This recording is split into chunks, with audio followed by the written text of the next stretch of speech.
are with the Jewish community. We must all unite against hatred, and we are also thankful for the bravery of our emergency services. Thank you for that. Our young people are unable to attend this evening. They're in election period, so our Medway Youth Council are just getting reordered after the elections. But what I'm going to ask Stephanie to do is a poll, really, because they're actually saying as young people they'd quite like to perhaps have a 6 o'clock start.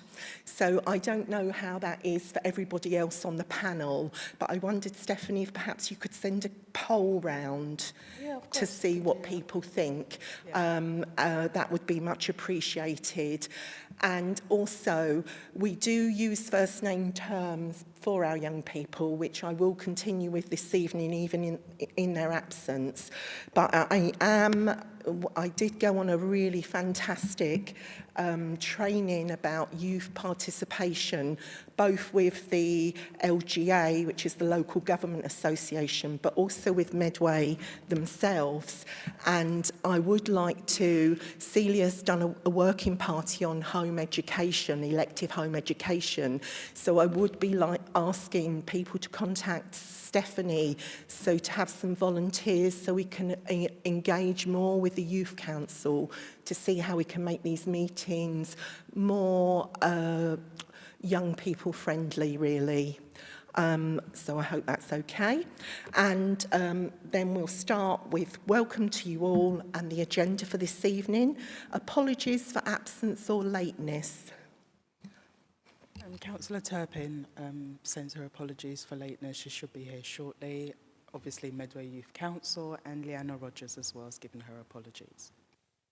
Okay, thank you. Record of the last meeting. I checked this. Anyone else got any admin? No. So you're happy for me to sign that. So that's great. Thank you. Any urgent matters arising? I have none. None from the floor. Any interests that might be whipping or disposable pecuniary interests this evening? Oh, we're cracking on a treat here. That's good. And then we're on to the public health theme tonight, and I'm glad that David and Ailish are here, and one or two others from public health. So we've got a 10-minute presentation to start with, and I hope you've had a chance to read the papers. Thank you. Thank you very much, Councillor. Oh, could you introduce your gorgeous team, Ailish, please? I can. Thank you very much. So what we were trying to demonstrate in this paper is that we take a partnership approach to trying to improve the outcomes for children and young people, working across education, health and social care and the voluntary sector. And so what we did was bring some of our partners along with us this evening as well, so they can give you some live examples of the work that's happening across the system. So next to me here, I've got Raz Goodred, who is joining us tonight from Home Start. On my left is Julia Cox, who's my head of partnership commissioning, and I'll explain very briefly a thing about partnership commissioning in a second. We've got Zoe Huggett from Riverside School, and we've got Eunice Goto from Medway Community Healthcare Trust. So absolutely, hopefully, what you got from the paper and what you'll get from the presentation this evening is about us working in partnership. And the reason why we're able to do that so well in Medway is we have got a children's partnership commissioning team which is embedded within public health. So we've quite often come to you on public health themed evenings before and talked to you very specifically about public health core work. We thought tonight we'd come and talk to you about a different cap that we have on, which is our children's partnership commissioning team. And partnership commissioning they are posts that are jointly funded by the ICB and the Council.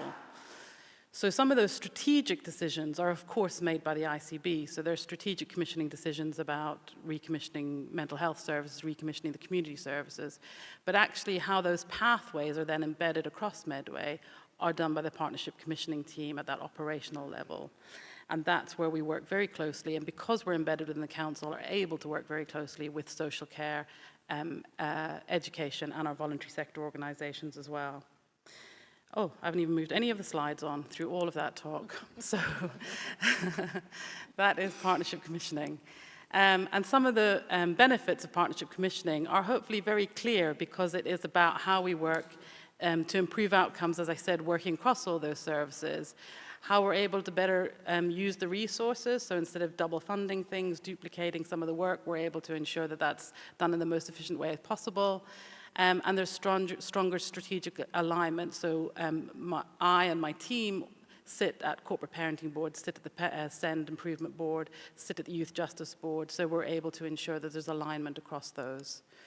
And this just demonstrates how we work in partnership across the whole sector and working across the system. So that's all I wanted to say, and then I'm going to hand over to Eunice to give you a little insight into some of the work that MCH has been doing to take an early intervention approach. Thank you. Good evening, Chair and members. Thank you for inviting Medway Community Health to share an overview of our children's services. So we support children and families across Medway from birth to adulthood.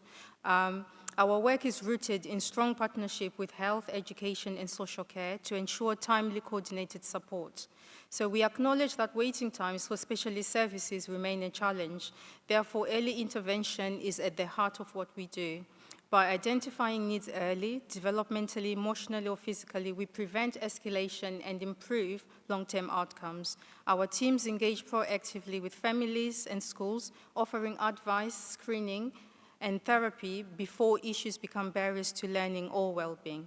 So this approach delivers real impact. Families feel supported and confident, children meet milestones and thrive, demand for intensive services is reduced. One of our most powerful examples of early support in action comes from our weekly sensory Q&A sessions for families on the assessment pathway.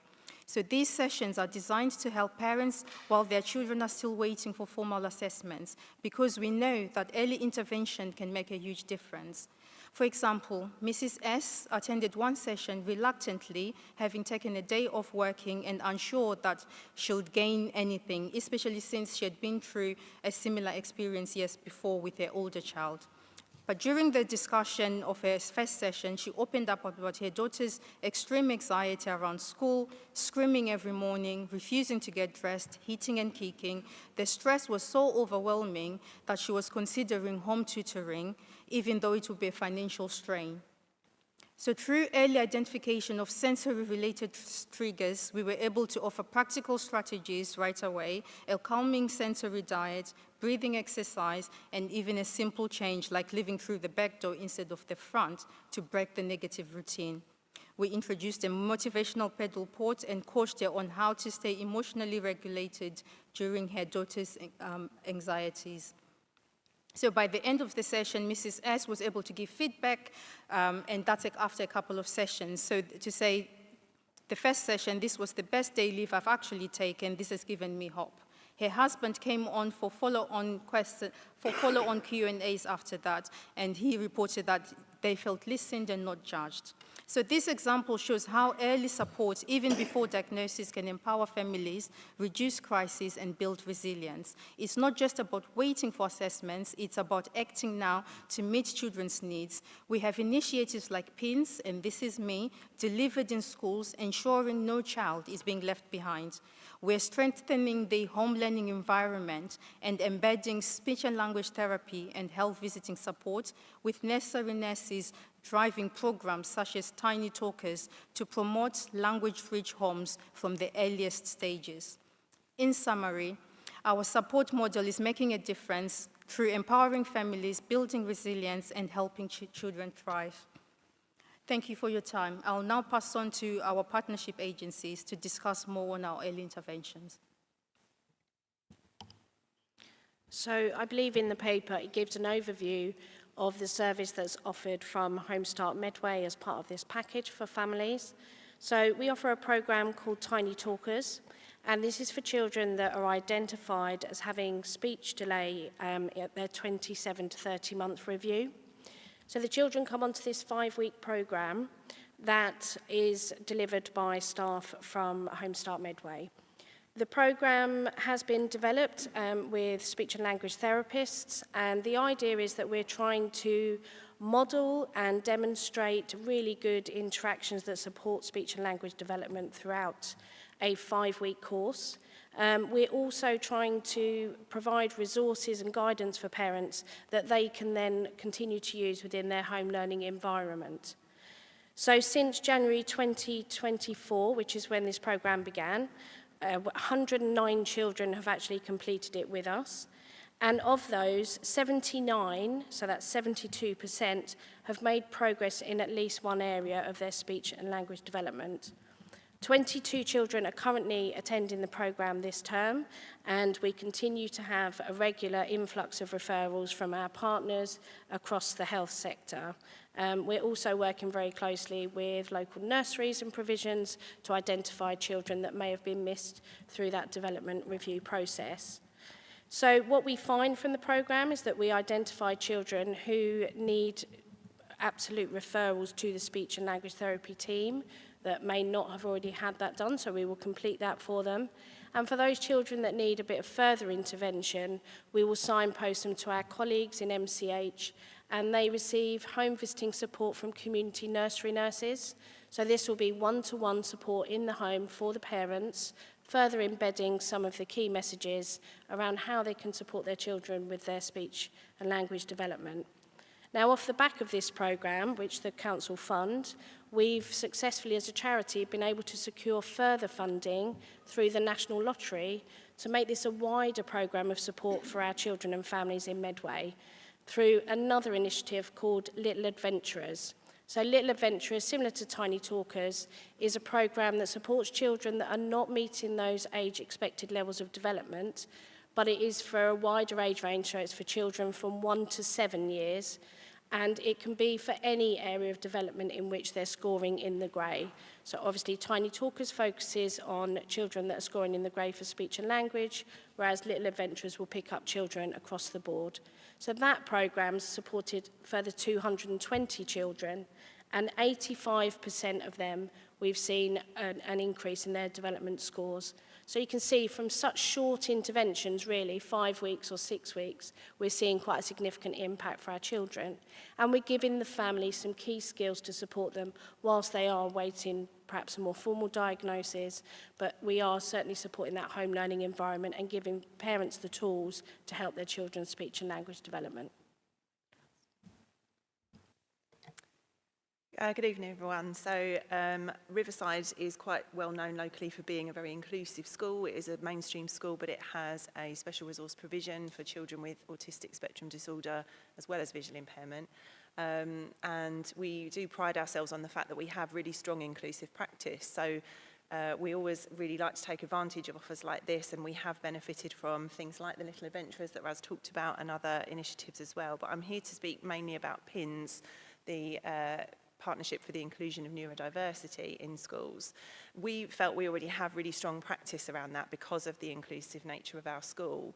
And I will admit we were kind of sceptical in thinking, actually, how much will this benefit us, because we do already have that high level of practice. But actually, it's been incredibly useful. And I'm just going to share with you a couple of areas of impact. So firstly, the way that it's helped us strengthen our links with the Medway Parent and Carers Forum.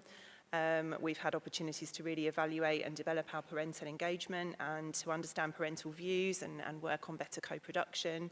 And although that's been really focused on the parents of neurodiverse children, that's actually something that will benefit all parents and all children in our school. We've had a really wide range of training for staff. So Sign Along would be a really good example. So teaching our members of staff how to use signing to accompany their verbal and visual prompts in class, and have what we call a total communication approach throughout the school, which really reduces the cognitive load on children who have speech and language needs, and supports them to engage better with their learning. And we've got some of our non or minimally verbal children who are now communicating much more effectively, because we've been able to really push that through school-wide. Other training for staff who are new to role has been really impactful in upskilling a wider range of people, and there were lots of sort of examples of training mentioned in the report that I know you've seen. So things like the fetal alcohol syndrome red balloon training was excellent training, so something that we've been able to access without having to have a budget impact for the school was really excellent.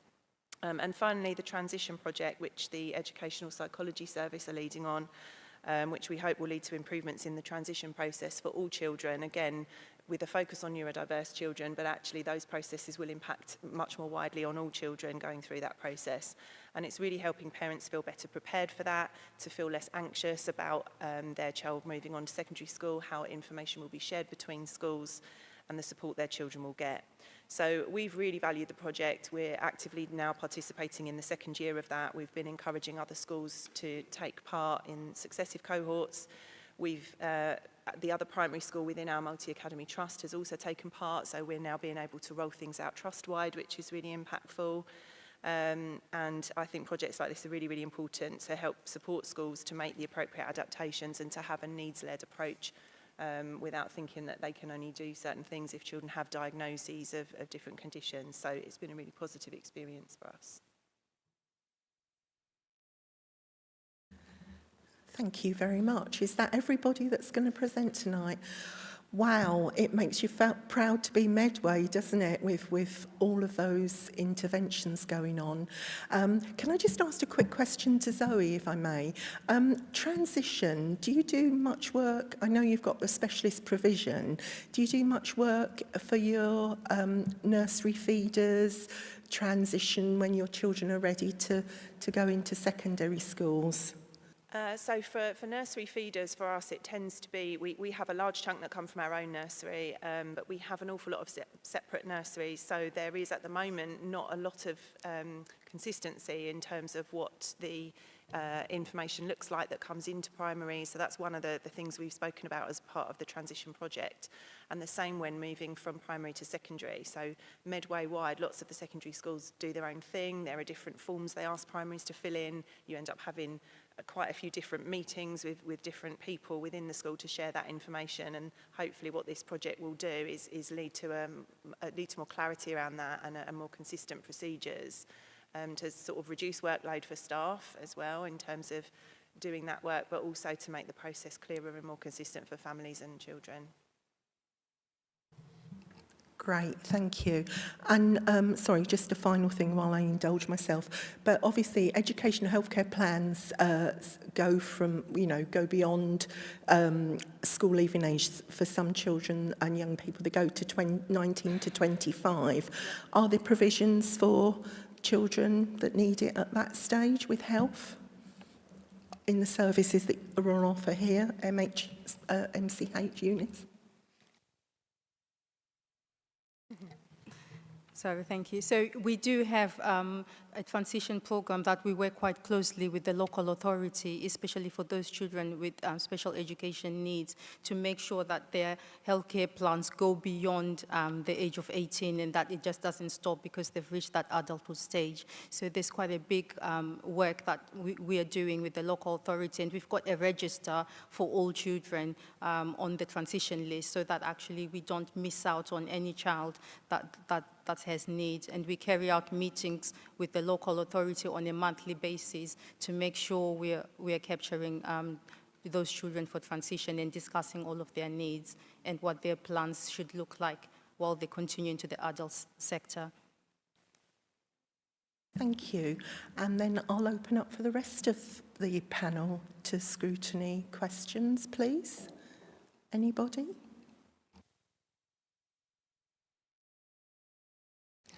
Adrian, Damalola, and then Wayne, please. Thank you, Jo. I've got to say, reading through the appendices earlier with the range of interventions, it was quite absolutely fabulous. I was page and after page and page. I was really, really impressed with that. But a couple of little thoughts did come into my head.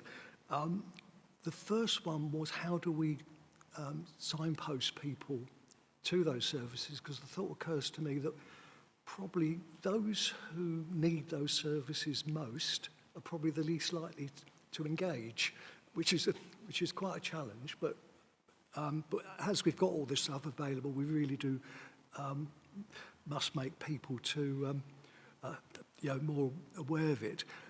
The other thing that worries me is that, yes, it's good to be in a partnership commissioning service with the ICB, but the worry there is, has the quite substantial cutback in the ICB's sort of day-to-day budget. I believe it's not their sort of spending budget, but their actual budget they use to run themselves has been cut by, I think it was 60%. So is that going to reduce their capacity to be able to help us? And just a couple little things.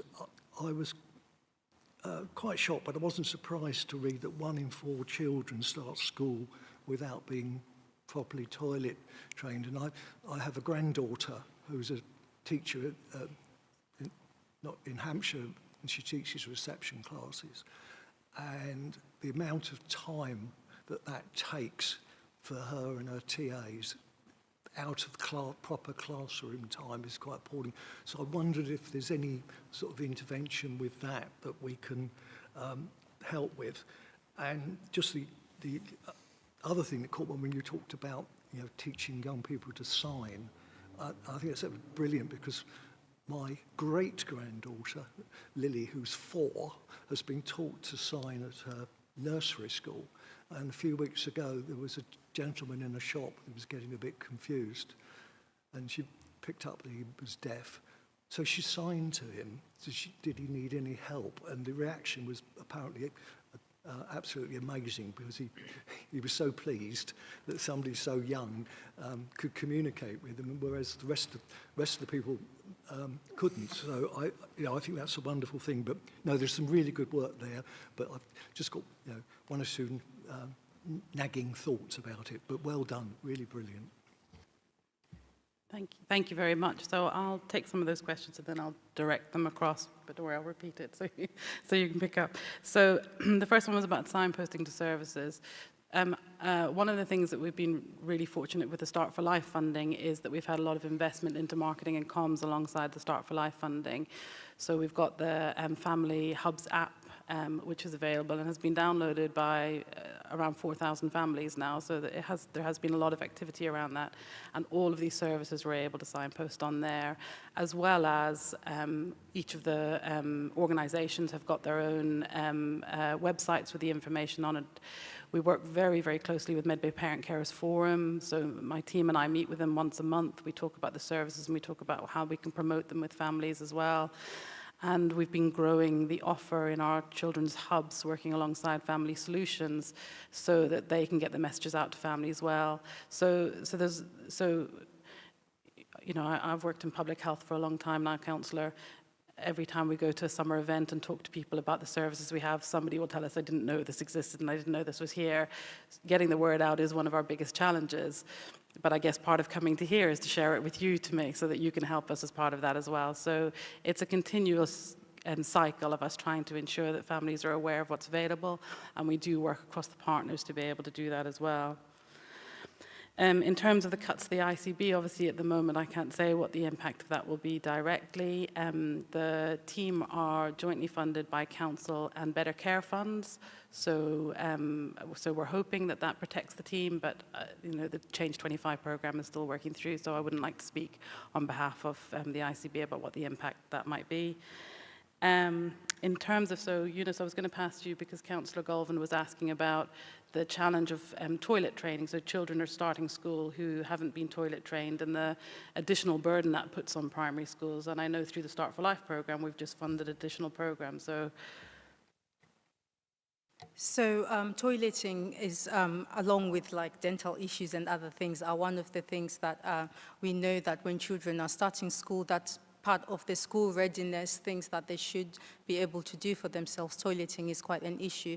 So we have got health visitors who start in to link in with parents, so right from early on, rather than actually when the school children start reception. So they're starting at the age of 2.5, engaging with parents and families on toilet training and going through all the family hubs and all the Shorestad areas, what we used to call Shorestad. So they're going in there and delivering training. Our school nurses also engage before the children start to make sure that we can capture those children and they can come in for assessments and comprehensive packages where parents are given strategies in how to manage. And some of it is sensory-based now. Some of the toilet training issues are sensory-based. So we're trying to really empower parents in understanding sensory needs and how that really impacts on toileting for young people.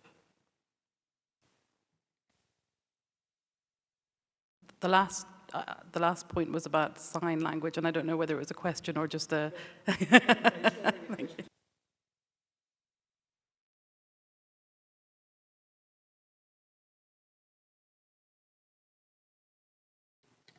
And I would just like to add to the point about signposting, actually. So just to take Little Adventurers as an example, that was a programme that was run in the schools. We were able to say, we think this child will benefit from that. We could target and promote that with our families. It was run in the school, so it wasn't something that parents had to try and travel to somewhere else or find childcare, all those kinds of things, which can be barriers for those hard-to-reach families. So it was a programme that really helped with that kind of thing. Thank you. Damola.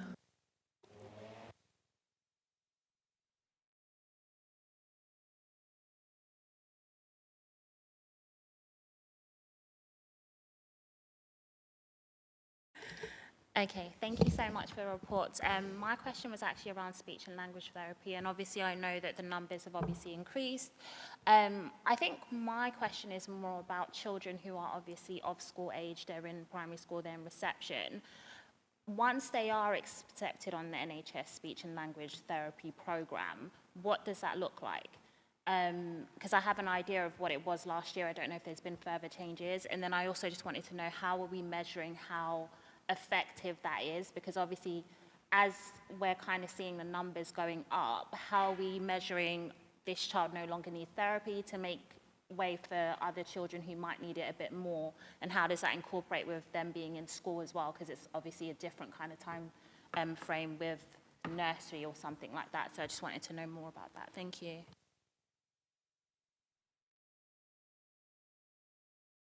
So our speech and language specialists, they will accept referrals coming in from any age. So they will accept from a young age before 5 all the way to the school age. But with the school age program, it's delivered in a number of ways. So some are group therapy sessions, and some are targeted sessions. And when they're targeted sessions, they will go into the school, because there's no point delivering just for the child and the parent without school engagement. So we get quite a lot of TAs. So our program, when we make our program plans that are targeted for that child, the TAs who know that child within the classroom will have a certain program from the speech and language therapists of the different levels that they should try over a 12-week period, for example, or a 16-week period. And from there, they would be able to then come into our services for a review and reassessment to see if they are actually doing quite well and improving. But it's really dependent on the speech and language needs, whether that's selective mutism or it's language or comprehension or understanding. It just depends. Of course. So, yeah, I think what I'm trying to understand is, because just an example of what I'm aware of, I know last year, for example, there was one particular child, and maybe the speech and language therapy had seen that child 3 times. So it's almost like maybe they'd see them this week, and then they'd be a little bit of a couple of weeks gap, they'd see them, and it would be 3 times. I'm just wondering, how effective is that program for a child who may not be able to communicate properly, not having therapy as frequent as maybe would be expected if there was more resource? Because obviously for the parents, you can't potentially afford private speech and language therapy, as we know what price that is. I'm just wondering, for the parents who are solely reliant on the NHS services, how effective is that therapy for that child?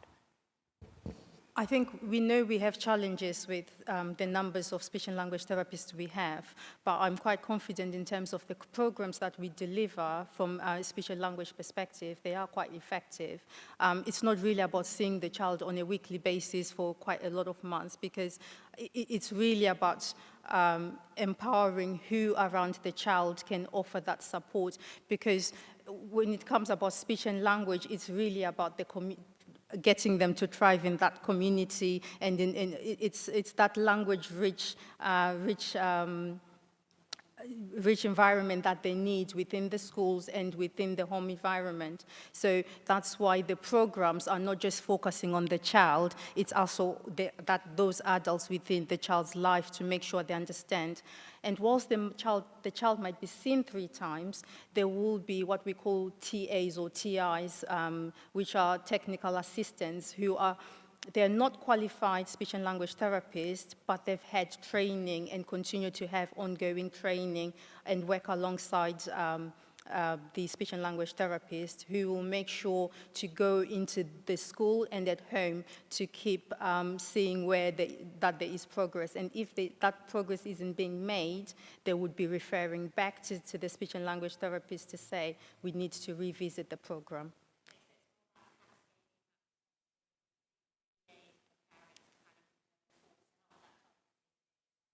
Correct, because it's a snapshot. Seeing that therapist and that specialist is a snapshot, but the child really needs to thrive within the home environment and within the school environment. So if we don't empower our teaching colleagues and education colleagues in understanding how to do that, then we're failing the child naturally.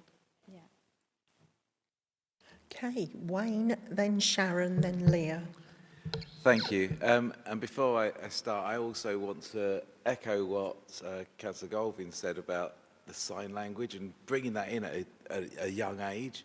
I was very fortunate recently to do a citizenship ceremony, and there was a recipient who was deaf, and I managed to communicate with them through sign language, and I actually learned that through Sing and Sign with my kids when they were young. So I'm a massive advocate of sign language and everything else at a young age. And Adrian's also picked up on the toilet training as well. So there's 2 of my questions out of the way. So thanks very much, Adrian. No, it's okay. But right at the opening of the report, one could either read it as being quite disheartening, or actually, as I'd like to see it, as a positive. Because you're saying there was a significant increase in the referrals to the number of specialists. So, let's say, you can either say, well, more and more kids are affected, or actually we're identifying, which I think is the purpose of what we're trying to achieve. So what I'd like to know is, could you clarify what the underlying causes of the surge in demand on that specialist care is, and outline what specific actions are being done to manage the impact of the overall services, because it covers like the neurodivergence and everything, it covers such a wide scope. So I'm just wondering how we're going to kind of manage those without neglecting, because these waiting lists are increasing, and obviously we need to bring these children in sooner. So I'm just wondering on that part, and then if I may be obliged on the second part. Page 20 of the report, 2.5, talks about the Children's Wellbeing Schools Act. That's not quite in force yet, is it? Because I think that's still in Parliament at the moment. Okay, so with regards to that, once it does become enacted, what specific governance arrangements are we putting in place to monitor the implementation of the children's welfare within our schools across Medway? And you've got such good collaboration with the ICB, and my actual note says Medway Healthcare, Community Healthcare, who do a brilliant job, by the way, so that was my little note there. But I'm just wondering, what are we going to do to improve the well-being of the students as well once this act is actually brought forward? So they're my 2 points. Thank you. Okay, thank you very much. So in terms of the what do we think are the underlying causes that are driving the increase in referrals, it's really challenging to pinpoint that, but there are some inferences we can make. For example, we did see the rate of referrals increase significantly post-pandemic and post the lockdowns.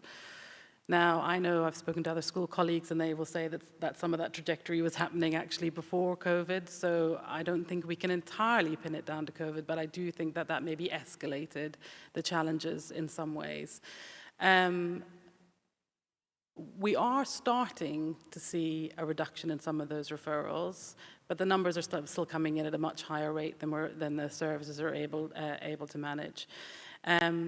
what we need to do is exactly what we sort of talked about in the paper, is about taking a needs-led approach.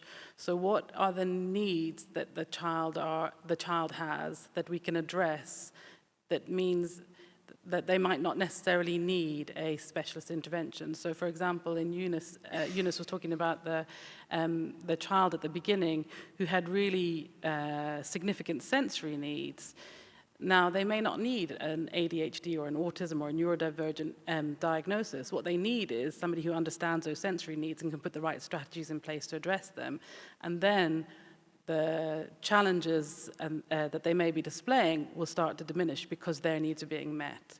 And that's the approach that we need to take. And that's what we've been trying to do over the last few years. But it's a big tanker to turn around, and it will take time still to be able to have that as this systemic approach across all of Medway. And I know you've heard it here before, we're not the only area that's struggling with this. There are challenges across the country in terms of the waiting lists and the referrals that are coming in. So we also do participate in regional meetings. We meet with other commissioners in other areas, try and understand other things. So for example, one of the programs we've talked about in the paper, the This Is Me program that we're just about to start rolling out, that was launched first in Portsmouth. Yeah, This Is Me. That was launched first in Portsmouth, and they saw a really significant impact on their waiting lists as a result of introducing that program. So we've taken some learning from there, and we're seeing if we can adapt it and roll it out in Medway in the same way. So that's what we need to do. We need to try and identify we have the capacity and the capability to be able to support children's needs instead of just referring them onto services for specialist support. And that's why we're trying to work in system, try and do that. And Start for Life, certainly the investment from Start for Life absolutely gave us the opportunity to do that, particularly the home learning environment funding that came down through that. And we're now hoping that the Best Start in Life program will help us to be able to continue to embed that as we go forward as well. I'm going to say thank you for that answer. That was lovely. It was very reassuring to hear. Thank you. Your second question was about the Act, and I may pass over to Celia and Leanne to be able to answer that and give you the reassurance around the strategic responsibility there. Thank you. So as you're aware, I think we did a presentation here a few months ago around what was involved in the Act in terms of the actual legislation, and real focus on safeguarding, a strengthening of the role of education in safeguarding, family group decision-making, multi-agency child protection teams, etc., as well as the work around elective for home education, which we've got a paper on tonight. In terms of what we're doing, there's a lot of planning going on. We are working to be ready to implement those reforms in line with when that bill comes through. Certainly myself and Kelly and Leanne and the teams are working to put plans in place, which is a lot about working with our partners as well and bringing them into that. So once it does become enacted, will you share with the committee exactly what it is that we will be doing to ensure that we are monitoring and tracking and everything else? Absolutely. Yes. Perfect, thank you.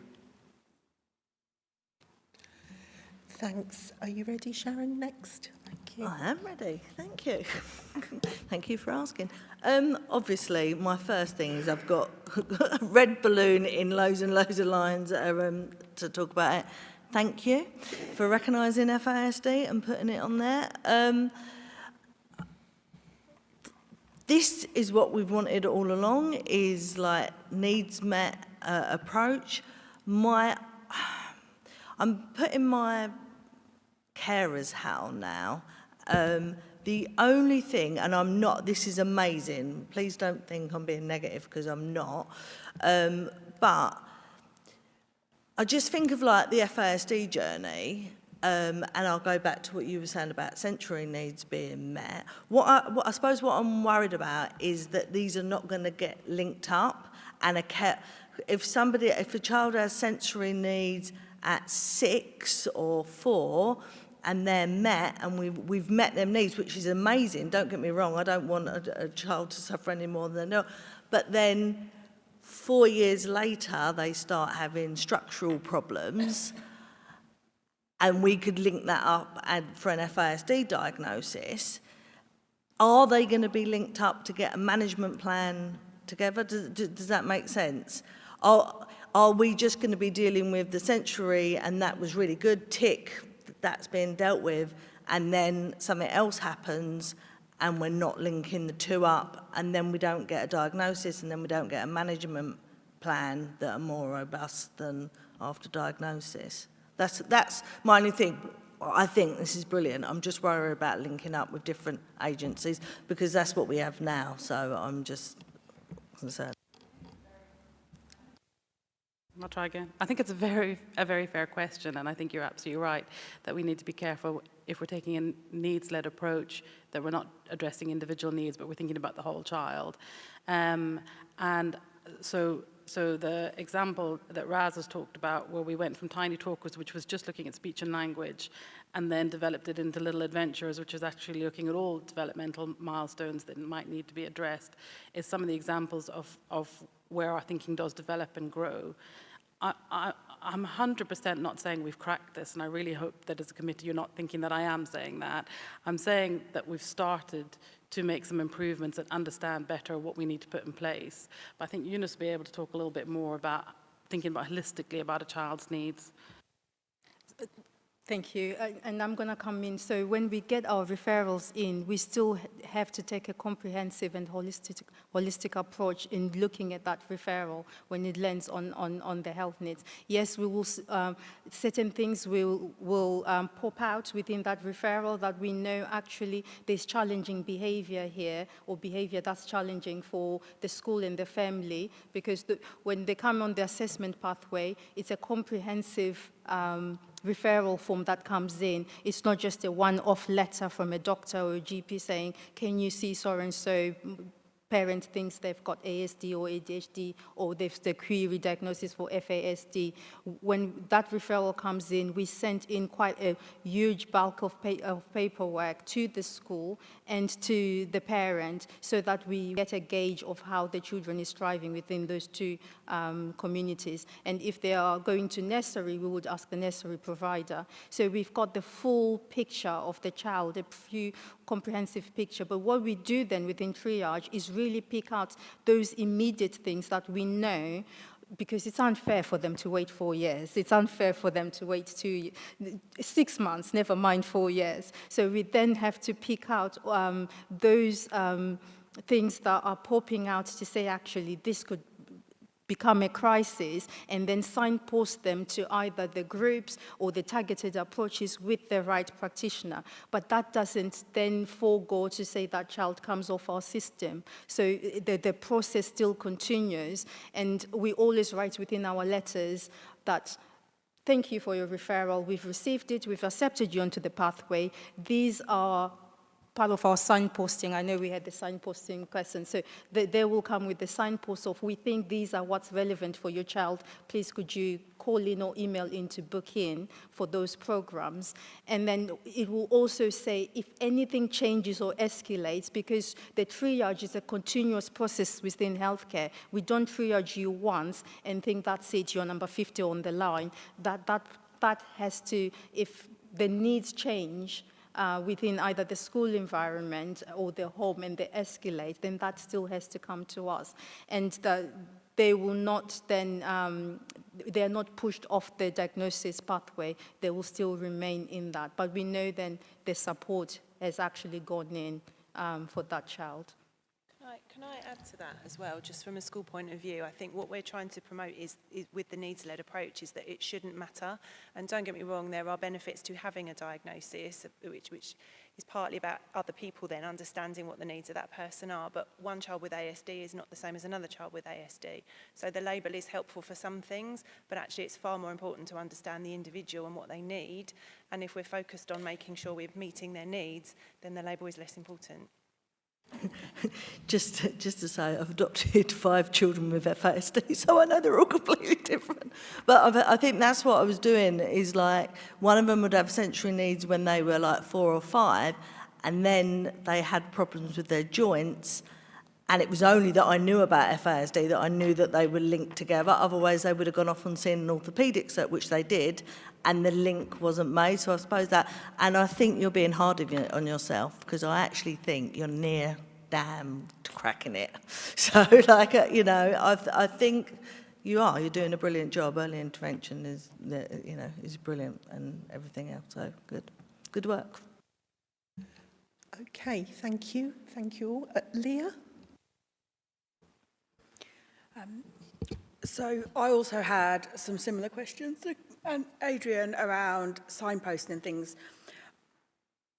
I've got a son who's been on the Indigo pathway he's now been assessed and we're attending his appointment next week. So that's now happened, but it's been about 4 years and I had no idea about autism workshops, or quite a few of the things mentioned in here just weren't told. So I wondered how that's communicated to parents, whether I've just missed it or if it's not said when they make it onto the pathway.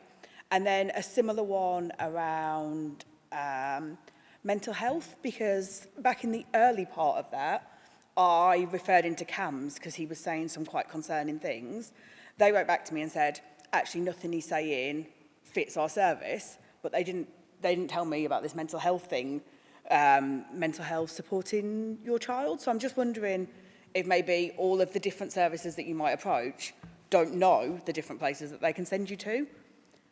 And then I had some questions about Best Start hubs that I've put in the early years bit later, but I don't know if it's best to ask it now or later. I don't know whether we're putting Best Start as early years or public health, basically.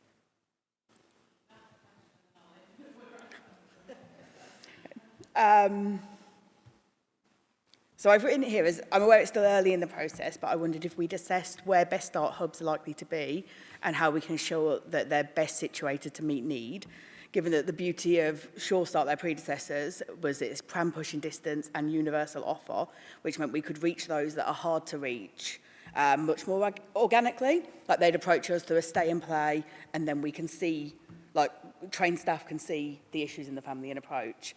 And I just wondered how we're going to make sure that Best Start can fill that need.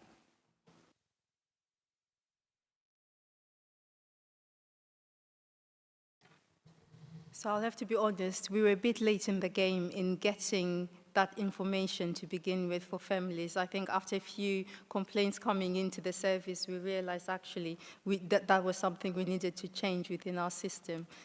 So we've just done that, I think, over the last 18 months or so in terms of signposting. But we are letting GPs know, we're letting the schools know and nurseries so that they know about all the programs that are available.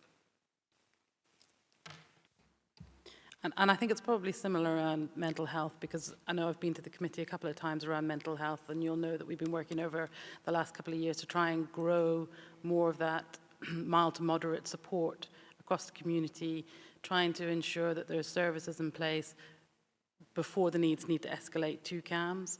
And CAMS is a very specialist service looking at diagnosable mental health conditions, but we know there's a huge cohort of children who will never get to that stage, but certainly need that support. And that's what we've been working on over the last 2 years, probably, in terms of trying to be able to develop that. I think committee will also be aware that we've been going through a tender process for our therapeutic alliance now. I've spoken to Councillor Howcroft-Scott about bringing, so the new service should go live in April next year, so coming back in around March with the new provider to be able to talk to committee members about what that service looks like and how that'll support needs better. So hopefully that'll give you more indication.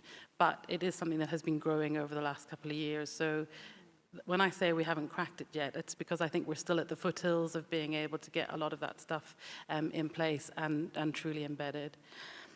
In terms of the Best Start, oh gosh, I'm going to repeat myself again because it's the same thing. So whilst there was 3 years funding, I know we came to committee and talked about the Best Start, the Start for Life programme, and explained that whilst there was 3 years funding, we didn't get the first tranche of funding until the end of the first year. So really the programme's only been running for 2 years. But we've been working very closely with Kelly Cogger and Family Solutions team to develop that offer within the hubs. So actually, if you go into the hubs, 3 years ago, they were very much a social care space. They aren't anymore. We've got singing mamas, we've got baby massage, we've got stay and play, we've got our postnatal support groups. We've got a whole range of services now that are working out of those hubs, and we've been really trying to work with our voluntary sector providers to increase that provision as well, so that they are more of a community resource rather than just seen as a sort of social care entity, but we're working with our colleagues in Family Solutions to grow that. Leah. So I can't remember what they were called now, but it was for the model after Sure Start was 4 hubs and then the outreach centres. Are they still in existence and still for all 9 still function? No, so the 4 hubs are absolutely up and running. The other 9 are still in existence, but we're still growing the offer across those 9. So there are some more services operating out of them, but I don't think we're sweating the asset, to use a terrible term, to its full effect yet. And that is where we will hopefully start to be able to grow it through the Best Start in Life funding, which we should find out about in the autumn budget. So we're in a little bit of limbo at the moment because we don't know how much of the current Start for Life programme is going to be reflected in the Best Start in Life programme. So we can't really go out to commission new services if it's not going to align to what the new programme guidance expects from us. So we're sort of starting to formulate our plans. Again, we're working with education and social care to think about what that might look like, but we can't firm anything up until A, we get the funding and we know what that funding looks like, but also until we get the guidance and we know what the expectations are for how that funding is going to be invested. We have got a lot already in place. We're confident we'll be able to grow that and spread it out, but we can't make any firm decisions until we get that. Okay, thank you. Liz? Thanks, Jo. And yeah, thanks very much for this report. It's great. It really is great to see all what's on offer. Some really amazing charities in there. I just want to ask sort of a couple of questions around Home Start, your tiny talkers. So I think Wayne may have asked this, but my computer then crashed and I had a bit of panic getting it on, so I'm not sure I heard the response. With regards to accessing that service around the 27 to 30-month review, is there the possibility of getting into that service earlier if the child has a diagnosis already, or would they need to sort of be accessing a different speech and language? And then also, are those reviews being done on time? Because it's all very well saying, you know, are they being 36 months before the health visitor comes out and does that assessment? So are they coming in on time, is my first question. Do you want me to do them all, or do you want to do that one? Because they're probably different people, so that's fine. Happy to respond to that one. So the way that we get around that, so the Start for Life funding is very prescriptive, actually, that it's for children that are 3 to 4 years for that Tiny Talkers programme. And you're absolutely right, there are children much younger than that we feel actually do need to be getting some support, and those parents having that advice as well. So the Little Adventurers programme really kicks in at that stage, because that's funded to work with children aged 1 to 7. So that is picking up children from as young as their 10 to 12-month development review. So what we do internally within our own services, if children come on to the Little Adventurers programme and we then feel that they would then benefit from subsequently attending Tiny Talkers, then that's something we can do internally. So we make sure that they access both of those. In terms of your second question, what was that, sorry? Oh, more about when are the reviews done. So again, so the children actually for the programme should be 3 to 4 years old. So even if the development reviews were done at the latter part of that, window, they would actually be the right age for that programme. So what we find is, if anything, is the children are a little bit too young when the assessments are done, because my understanding is that actually our colleagues in MCH are very much working within that time frame quite tightly. So we find that the children that are referred in to us are sometimes under 3, but because we have the advantage of the Little Adventurers programme, we can still offer them support, and then subsequently they can attend Tiny Talkers. Thank you. That's really helpful, and it seems that there's quite a bit of sort of leeway in there with sort of age of child and everything. That's brilliant, thank you. My other question regarding the learning disability nursing team, is that the same as like a child with complex needs, or is that a different service? That will be a different service. Okay. Yeah, because I was just going to ask with regards to sort of, because obviously it's a referral, and whether you, because I sort of found with the complex needs that the child gets a referral from a health professional, and it can be quite specific that what they're being referred for, and I don't know if it's the same with this, that they end up sort of, they've been referred for a particular thing, but then they ask for help for something else, and it's like, no, because then they haven't been referred for that particular need. So I'm just wondering how that service works. So, to be honest, the children with complex needs are normally seen quite quickly because they tend to have quite a lot of comorbidities when they're being referred into the system. And again, they will go through a comprehensive assessment, and they will be seen quite quickly with a pediatrician who will do that holistic approach for the child, and that will cover all aspects. So even if they pick up from that complex case, ND traits and everything, they will then also add them onto that pathway. And just to add that even the children who go through the ASD and ADHD pathway, they will have an actual comprehensive assessment in terms of making sure their bloods have been done and all of those things. So that is part of the assessments that our pediatricians will do and send them for. Thank you. Yeah, I mean, with regards to, I've got personal experience with complex needs, and that isn't quite how I experienced it, so maybe we can take that offline, just because I'd just be interesting to know that families are getting the right support. Obviously it's something close to my heart, and it was a case of sort of, you're here for this, not for that, and it was, you know, I was quite frustrated because obviously the sort of headline on that service is keeping your child out of hospital, and the first thing I was told to do was take my child to hospital. So I'd love to sort of pick up this in more detail with you. About that. And finally, see sort of Step and Learner on there, fantastic sort of charity. I just wondered, and members of this committee will know, and Joe will, that I pretty much every meeting always bring up Demelza. They're not on here. Just wondered if there was a reason for that, because they offer, I think they're quite keen to work with us, so I just wondered why they're not, because they've got a particular service that they can offer for children with like respite and stuff. Yes, so we do work with Demelza. We do have staff who also support around the end-of-life care pathway.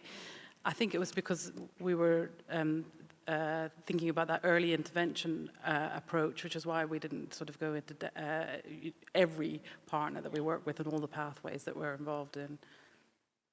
Just briefly, yeah, because I know it's not just sort of end-of-life care that they provide. There's sort of, they do provide care for a lot of children with sort of, you know, needs and things. So I just wonder if that's something we can be picked up.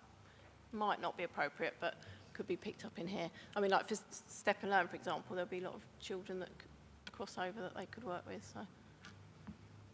I agree with you, Liz. It might be good to take it offline if that's okay, because it's also bereavement that they do wrap the family up in, and I think it would be useful. Yeah, thank you. Okay, we're running out of time, so could I have one question each from Douglas, Demola, and then Jim? Thank you. Thank you very much. One thing I want to say before I start is thank you to Zoe and Eunice for identifying about children and not their diagnosis. This is something that a lot of parents, they're keen to get the diagnosis out the way, but in that represents a paradox in the sense you've got the diagnosis, but sometimes your needs are not being met. And I know that's tied in with benefits and all the other provisions that you might need that hangs on the diagnosis, but without the needs, it's very complicated. My question is around inappropriate referrals and how many referrals come in to your service that meet the right criteria in terms of it's being completed correctly and then results in action being taken so that those inappropriate referrals can be reflected on and then learning can be done to educate the referee into the service.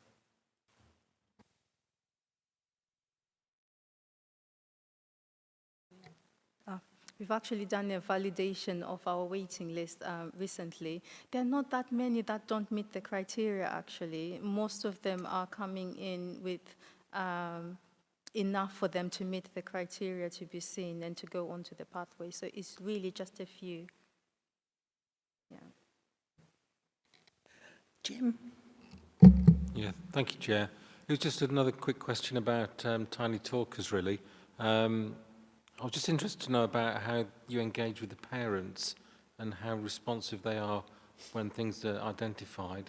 And just supplementary to that was just almost when English isn't the first language at home, does that influence how Tiny Talkers operates? Yeah, really good question. So in terms of engaging with the parents, we invite them along with their child to an initial session where we explain about how children learn language, the importance of the parents fully engaging in the subsequent sessions to get the most from it, and also an explanation around some of the resources that we're going to provide parents with that we kind of want them to then use and continue using post-attendance. So the parents are very engaged from the onset. They attend every session with their child, and we are modelling throughout how to communicate, how to talk to your child, how to share stories with your children. Many parents, it is about educating them as well, about how they can support their children's speech and language in very simple ways within their home environment. So we send the parents home from every session with resources, and then they come back and we talk about those at the subsequent session. We use an assessment form at the beginning of the programme and again at the end of the programme where we look at the child's progress, hence we can identify the impact of the programme. And then we also follow up again with the parent further down the line to see if they've taken on some of the advice. For example, have they registered with the local library? Are they engaging with their local children and family hub? Have they subsequently come on to attend some of our other programmes and other groups that we offer? So it's not just a snapshot in time, like we do really check in with them sort of further down the line and see how the child's getting on. And if their child's settled into nursery as well is another really good indicator. So there's lots of extra bits that go on outside, and that's how we get those parents engaged. And because they need to come with their children obviously are quite small, they are fully engaged throughout the programme because they're physically bringing them. In terms of your second question about how do we, sorry, what was your second question? It was just English about as a second parents, language. Yeah, English as a second language at home. So when we're working with parents that are referred on to our programme, we haven't had many parents referred on who don't have English as a first language, or at least enough conversational English to engage. We do have some dual language books that we can use. We can bring in, if need be, interpreters to support sessions. We haven't actually had a need to do that as yet. There's been enough conversational language for us to be able to communicate with the parents and then share books in that child's language that they can use within the home environment. Okay, thank you. Demola. Sorry, it was just a quick comment. It was in regards to Appendix 6 and those pack of resources. Is it worth maybe sharing that with parents during the health visiting period, or at nursery, or even at the hospital? It sounds crazy, but because it sounds like we've taken more of a reactive approach as opposed to a proactive one. I'm just wondering if we could get ahead of it now that the numbers are increasing, because obviously we weren't seeing that before. I just think, is it worth getting this information in front of people? Because I, as one parent, there's some services here I've never seen before. I was just speaking to my colleague Leah as well. There's services, obviously, she mentioned she hasn't seen before. And I think sometimes there's things that parents might find useful and they just don't know that it's there. And I'm just wondering, is there a time we can share it a bit earlier, so it's not when they get into school or late in nursery and about to go to school that they're finding out about these services? Thank you. I think you're absolutely right. We need to get the messages early and signposting them much earlier. And I think there's a lot that our comms needs to do around marketing of those and really reaching out quite wide and far, even into churches. So where families are really going in and putting those messages across. So it's something that we're working on as a trust and building that glossary, really, that tells you, okay, this is something to do with toileting, and this is the support that's available in different elements with toileting. This is what's available for sensory needs. And working with our GP colleagues, because, you know, families will seek support from our GP colleagues. So it's making sure that they are aware of the provisions that we have within the specialist community services. So we'll be linking in quite closely with our comms team and marketing team to make sure that comes across, and our partnership commissioners to put that across. So what I would also add is that I did talk about the Family Hubs app at the beginning, so the information is available on the Family Hubs app, and you'll also be aware that we're currently updating the local offer, and all of the information is on the local offer as well. So it is widely available, but I take your point about maybe some targeted messages, and we can certainly think about that in terms of, I know we've looked at it before, so I don't want to make any commitments, but thinking about the Red Book and whether there's information we'll be able to put into the Red Book.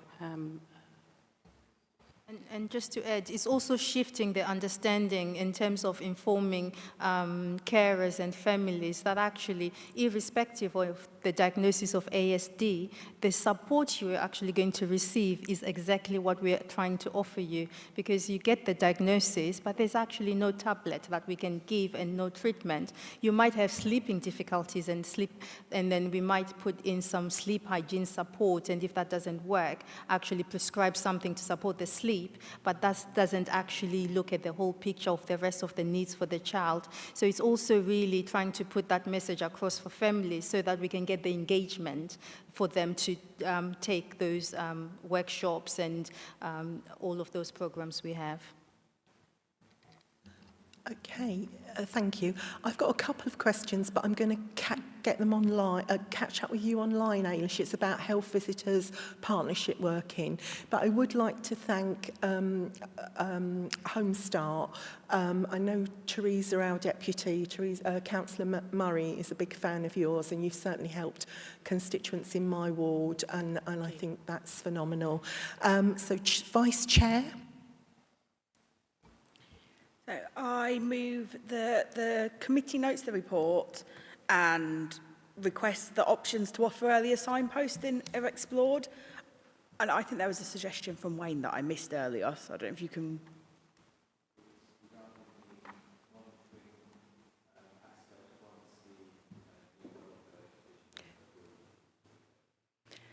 And that we receive an update around the children's welfare app.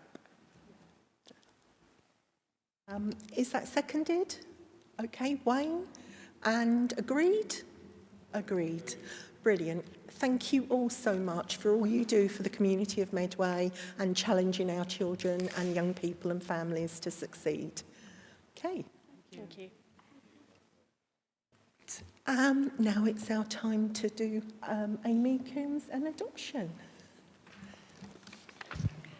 Hello all. So I've prepared a short presentation just to summarise the annual report. So I will go through that. So just really to talk through with you what's in the report. We were delighted to be able to share in the report all the innovations and achievements that both our service, Adoption Partnership South East, and also in collaboration with Medway Children's Services, have been able to do for our families who've been affected by adoption.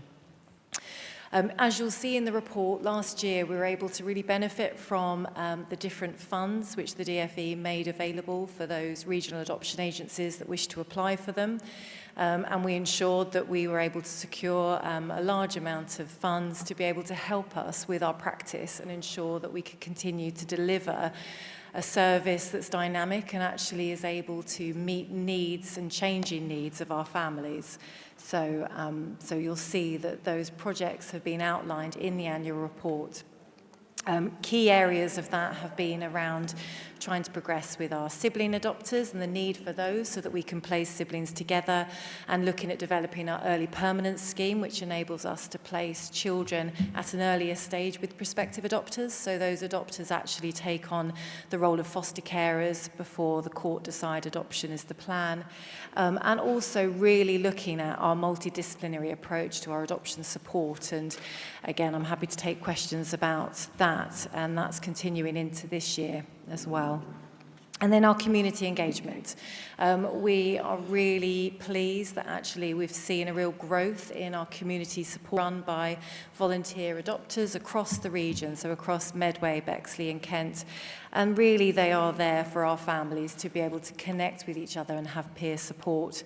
And you'll see also in the report that I've outlined the different participation events that we have for our families, and we've started really looking at how we further develop the voice of our young people, so looking at some of our youth schemes around working with young people who've been affected by adoption. And then the training and collaboration you'll see in the report there. And really, I think that's been something that we've really worked on very hard over last year in developing our training programme. One of the sort of unintended consequences of having a regional adoption agency approach across England has been that sometimes the expertise can sit within the agency and outside of the children's teams. So it's been really important to us that we work closely with Medway children's social workers in supporting them with their adoption care planning. So we've been able to provide training, but also coming alongside children's social workers who may only work with a child with an adoption plan once a year, so they don't have always the experience. So we're very much committed to supporting children's social workers in adoption planning and support. So just bringing you on there to the child's journey. I'm going to move my slides down because my eyesight isn't good enough to see it there. Yes, just looking actually, it's interesting, last year, so between 24-25, we actually saw a real increase for Medway children in terms of adoption. So you'll see that the agency decision maker, best interest decisions, so that's when Medway decide that yes, adoption should be the plan for a child, and then go to the court to seek the court's agreement on that. And you've seen a real increase from 20 last year to actually 20 the year before to 28 last year. And again, there was a significant rise of placement orders for children, and that's the legal order which the court grants to enable the local authority to place a child for adoption.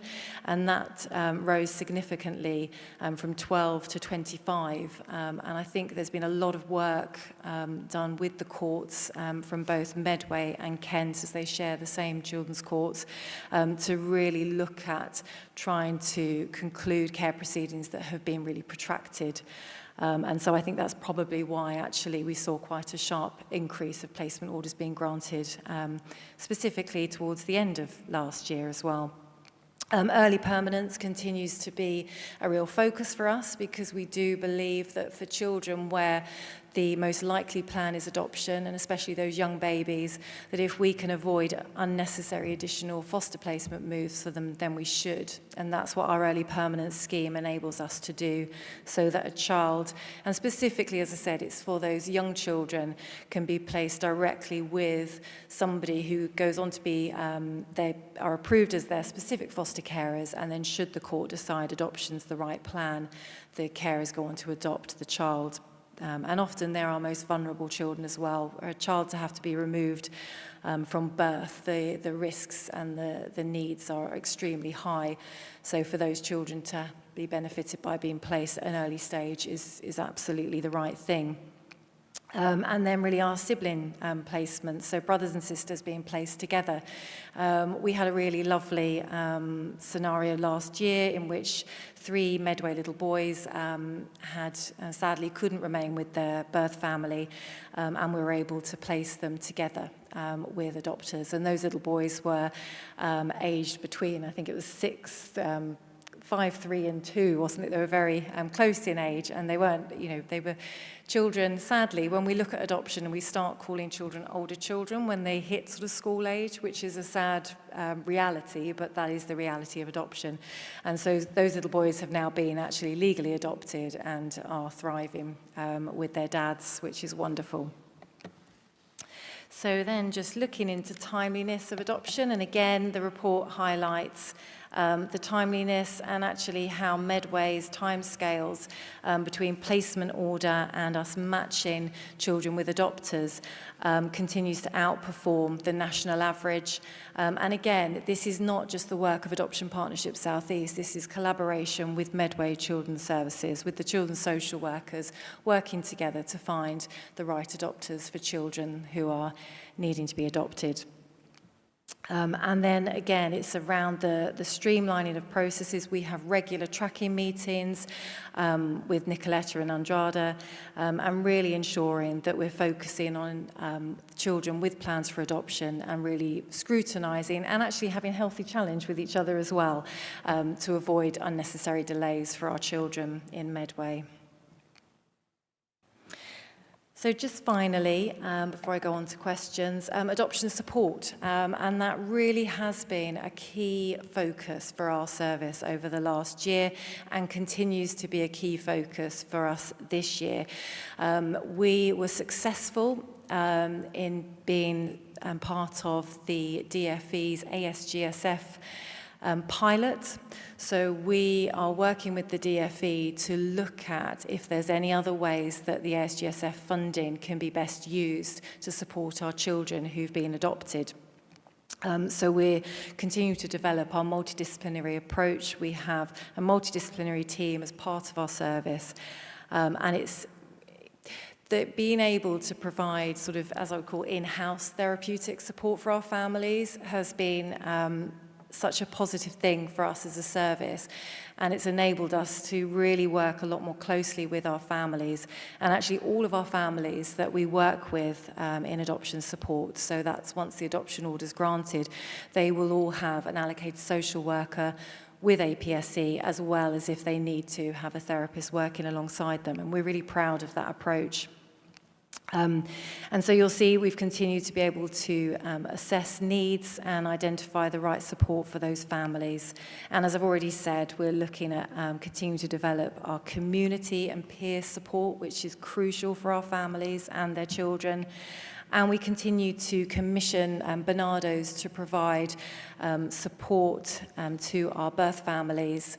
And I had the privilege of being able to attend a birth family support group, which they run for our region, to ensure that we've got the voice of the birth parents and birth grandparents who've been affected by adoption, helping us with our service delivery as well. So I'm happy to take questions. Open it up to the floor. Okay. Right, so can I go over to Mark, then Adrian, then Sharon, please? Oops. And Wayne. Thank you, Chair. Thank you for your report. Very supportive of partnership approaches because in the long term they give value for money, and the important thing is making sure that we find loving families for the children that are in need of that. On 8.2, you mentioned a budget of 4.394 million, which Medway's share is 1.024 million. Just a little bit concerned because looking at that on the budget side, it's 23%, when it's partnered in with Kent, which is 5 to 6 times our population, and Bexley, which is slightly smaller. So looking at them sort of numbers, I'm concerned that are we getting value for money? And then when there's an underspend of 317,000, Medway's percentage coming back was only 19.99%. So we're actually getting less than the 23% we're putting in. So I just like one of you be able to go through, because looking at the performances out of the 3 authorities, Bexley gets the best performance from this, followed by Kent, and then Medway. Yes, we might be below the national average, but as a partnership, I'd be expecting we're paying a greater share for our children that we're getting the best value for money. So could you just go through how the funding's worked out and why we've got that expenditure? I'm going to pass over to Mariah, who's going to answer that question. Thanks, Amy. I knew that was coming my way. So Medway, you're correct. Medway's contribution is around about 23%. So the RA has been in existence for about 4 or 5 years ago now, and the original agreement was we'd pay into the partnership what our existing budgets were for the first 3 or 4 years. Last year, and this year will be the first year, we agreed to make the partnerships based on the demographic demand on a 3-year rolling programme, which is why our contribution is now deemed to be 23%, but we do keep those percentages under review. And in terms of the 20% coming back, that is something we were taking up with the partnership board because it's something I picked up at the end of the year. So at the moment we pay in 23%, we get back 20% because of the way the calculations work out. In terms of is it value for money? Absolutely, yes it is. If we had to buy an independent service, it would cost us much more. But yes, it's offering very great value for money. Adrian, sorry. Thank you, Joe, and thank you very much, Amy, for once again a very good report. On the refund, could we just confirm that the underspending was 307? Because there's a little bit of a typo up here. There's commas in a very peculiar place. Is it 317,280? It is, you're quite right. There's a row comma just after the 3. It is yes, 317,000. That's fine. Yes, on the timeliness, yes, it's great that we're below the rest of the country, but we're not as good as Bexley or Kent. Is there any particular reason why we are not as timely? Because I would have thought the shorter period of time is going through these things is going to be much better for the child and the families. Also, you talk about the 42 peer connectors, which is very, very good. Is there any merit in using the Mockingbird model that is used in fostering? Also, fosterers have to put a lot of effort into the child's life story and ensuring that the cultural and background of the child is reflected in their care. Are adopters expected to do the same sort of thing, please? Okay, so if I start with the timescales, is that okay? So with the timescales, the challenge always is with timescales that are set that we always clearly want to avoid drift and delay, but every timescale is an individual child. So for Medway, last year, as I said, you had a sibling group of 3 little boys, and matching them with the right adopters and then also working through the right adoption support plan before the match was agreed was going to take a bit longer. You also had 2 individual children placed separately who had higher level health needs, and those needed to be explored further before the match could be agreed. So the challenge always is, and it will be the same questions I get for Bexley and Kent as well, is around, well, why has it taken longer this year? And it is because it can literally be affected, more so for Medway and Bexley because the numbers are smaller, but by individual children. And what we're really clear on, and that's why it's really important that we work closely with Andrada and Nicoletta and their social workers, is that yes, we don't want unnecessary drift and delay, but we also need to get this right for the children. So where we need to take a bit longer, we will, but again, there's healthy sort of challenge and tracking to ensure that it's not unnecessary delays. So that's the first answer, and I'm really sorry I've forgotten the next questions. Right, it was the peer connections, which are yes. a good idea. In fostering, they use the Mockingbird model. So instead of reinventing the wheel, is a case for adopting that instead of trying to do something different. And I'm a huge fan of the Mockingbird model. I think it's amazing. I've heard some amazing things about how it's working so well across Medway and Kent. And I think absolutely it's something that we can definitely learn from and look at anything that we can mirror and replicate for our families, absolutely. So yes, Sorry, and the next question. And the next one was on life story, because Yes. we encourage our foster parents to be very attuned to the cultural background of the children, and also, you know, their life story. They sort of have event boxes where they put all bits and pieces from the child's history in there, so they can go back on that in future. Yes, are you expecting the adopters to do a similar thing? Yeah, I mean, we really benefit from the amazing job that foster carers do at collecting those important things for our children, and actually then when those children go on to be placed for adoption, those things go with the children. We also, all of our children have a life story book that's created for them, and we work collaboratively again with Medway social workers on that, and that life story book will outline the child's full journey and explain why they're being adopted. So there are no secrets in adoption.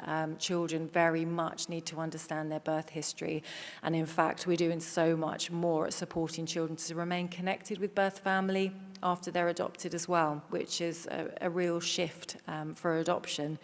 But when we look at matching, one of the things that we always consider is how much can our adopters either be a good match in terms of culture and ethnicity, and if it's not the exact match, then how are we going to ensure that they can support and promote that child's identity? So that's done even more, I would say, than in fostering placements, where for adoption, because clearly they become the legal parents, that's part of the high level sort of scrutiny that a match goes through before a child is placed with adopters. Thanks, Amy. It's all very positive. Yeah, thanks. Thank you, Sharon. Thank you. Obviously, I'm a big promoter of adoption. I really feel like I'm trying to be scrutinised and not say everything's rosy. Obviously, I'm a member of lots of foster adoption support groups, and it's brilliant to see that you got adoption support afterwards. I'm not saying that you should be providing this. I'm just saying that is there a length of time that we can then go back and support them? Because a lot of the breakdowns in adoption happens after that first 2 years and the honeymoon period. And as you said, adoption is changing now with birth families as well. And I think 2 years, 3 years down the line, sometimes that can, if not handled right, can cause problems for the child as well at the centre of it. So I just wondered if there were, I suppose what I'm saying, the support is amazing, but is it ongoing is what I'm trying to say. Not saying that you should provide it ongoing, but just is there ongoing support? Thank you, Councillor Jackson, and thank you for the FASD training you delivered. I attended that, as did quite a few of my staff. It was very good. So absolutely. So we have been looking at the support we provide families, and we've been doing that as a regional adoption agency, but also on a national front with Adoption England. And what's become very clear is that many families were waiting until they hit crisis before they came back to us. And I say it with a heavy heart, because sadly what it means is a lot of the interventions that we are involved with, especially with our teenagers and their parents, are in crisis. And it, you know, as we know, it's horrendous when you're working with parents that aren't feeling safe enough to be able to parent their children. So we've really looked at changing our approach to adoption support, and part of that is having been part of the pilot through the DFE is enabling us to look at that. So we've put in place this year, and I'll look forward to reporting on it next year, for all of our families where we place children with them. They are part of a therapeutic parenting sort of training course to help prepare them better. And so we're really looking at being involved with families at an earlier stage.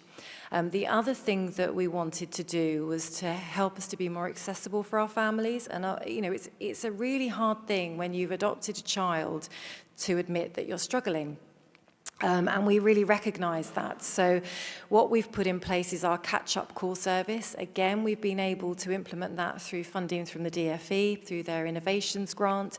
And it's a catch-up call service that our parents sign up to. Our parents can get the adoption order and they can they're a family, they're a legal family. They don't have to be involved with us, but we are trying to encourage them that actually stay connected with us, because it will be easier when you have struggles to seek our help. So our catch-up call service is really, we've got a lead social worker who does just what it says. They catch up, so the family will receive an annual call from somebody from our service just to check in, how are they, and help signpost them, help them navigate, tell them what's happening within our service. So again, it's trying to remain connected, and hopefully in the report you've seen that there's a real theme within our service where we're trying to build strong connections with our families, so that whereas I think historically, and probably you're experienced some of that, that the adoption order is granted and then come back if you need us, we've changed that. It's actually stay connected with us, because there will be a point where you might need a bit of help and advice, and so don't lose that connection with us. So that's a real shift in our approach, and hopefully we'll have some positive things to further report next year about that. Thank you. It really shows that you're child-centred as well as the parents, and thanks for not just brushing it under the carpet like these things don't happen, because they do. So thank you. Wayne? Thank you, Chair. Amy, first of all, I want to say that I think what the Adoption Partnership South East is doing is absolutely fantastic. And looking at the statistics, 88 adoption orders last year, but the one that really got me was actually making 52 new families in the course of that year. Is just a phenomenal achievement. And let's go show the dedication that you and your team are all doing. I was quite impressed with all the statistics as set out on page 108 of the report. So it says that we're, and this is just based on the Medway, by the way. So the average 147 days from placement order to matching, seriously outperforming national average. That's superb. What I want to know is what specific operational changes or practices contributed to that improvement in performance, and how will they be sustained? Now, you did mention in your oration when you was introducing this, it's down to the social workers. Is that the main factor behind that? I can answer a bit of that, and then I'll see if Leanne has anything to add, who's obviously involved prior to the partnership. But I think absolutely it's having management oversight and clear tracking and ensuring that there isn't unnecessary delays. I think also Medway benefit from having a larger pool of adopters. So because we are a regional adoption agency, we can recruit more adopters, which gives more choice for Medway children. So again, I think that has really helped. And we also, as you'll see in the report, so where we can't place with our own adopters, we will immediately look for adopters externally. And again, we don't delay in that, and I think that's a real big shift as well. So I think it's a number of things, but absolutely it is working collaboratively and ensuring that there isn't unnecessary drift and delay. I don't know, Leanne, whether you wanted to... I totally agree with Amy, and you would have heard me say before, adoption and the work in adoption prior to joining the Regional Adoption Agency in Medway was poor. Going through the improvement journey, partnering with Kent and Bexley, who were Ofsted outstanding local authorities. Their forbearance was really welcome and appreciated because it helped us on our journey to good. So just agree with Amy. Thank you. Thank you. And if I may just go on, the second lot of statistics on that page was the average from becoming in care to being placed for adoption, again, below the national average. Well, what factors enabled that? Are there risks of maintaining that level of timeliness? And I think there is where you referred to about the courts, and I know personally that County Court of Medway and their bench are absolutely brilliant at that. And then if I may just touch on that final one, the only negative, if I can actually see a negative within this report, was in relation to the advice telephone lines. And we was talking earlier on this evening about the signposting. Now, is there something that we can do to obviously encourage more people to use those? Because I think it will prove and be of great significance and benefit to all if that was better utilised. I agree with you. I think it's changing. It's a culture change as well for our families. So very much now when our new families are coming through the assessment process of becoming adopters, and we have a very different way of working with our families in terms of supporting them and staying connected with them.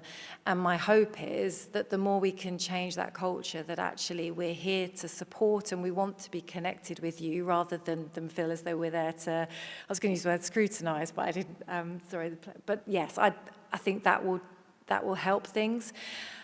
We've also, we have 2 specific dedicated therapeutic social workers who we've actually trained in level 2 DDP training, so that for our first port of call, when a family phones us needing help, within 5 working days, we're now able to deliver a support and advice line call to those families, and they actually have it's meant to be an hour, sometimes it goes on longer, call with a therapeutic social worker going through the concerns and worries they have about their children. And sometimes that call resolves it and it doesn't need to go on to further interventions.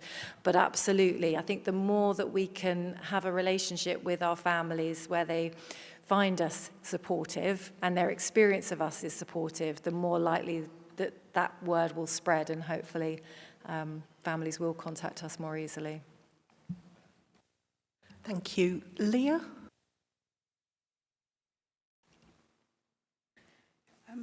So I just had 2 that were relatively quick. One was around the map that says where all the different events have been. I wondered if, because the adoption partnership is so broad, I just wondered how well we're finding people travel to those, because obviously there's only one that was actually within Medway. So do we find that people will travel to some of the ones that are more out of area? And then the other one was around the young people's thoughts about identity and education. I just wondered, there wasn't much in there about what follow-up they'd had. So particularly where they've said that they wanted to know more about their birth parents and the specific asks that they've made. Just wondered if you could tell me if there was follow-up, if they were allowed to know those things and so on. Yeah. I really have a vision that next year that map of the community groups will have increased and we'll have more community groups. And we are constantly sort of asking if any families want to help support to grow and to start groups across the community. And I think absolutely, you know, I have had feedback from families where they felt it's too far to travel, say our Christmas party. So we have our Christmas party at a school in Sittingbourne. So actually for Medway families, that's okay. But for a family, I'm trying to think of Tunbridge Wells or in Bexley, that's a bit more of a challenge. So it is a challenge. And I think that I need to keep constantly trying to ensure that we have got groups that meet the needs and families aren't having to travel to. But that is a challenge of being in a large region. Sorry, could you remind me of your second question? Apologies. No, that's fine. So the second bit was around where it says, that I can't see what page it is. It's page 120. It's about young people's thoughts about identity, and the next bit is education.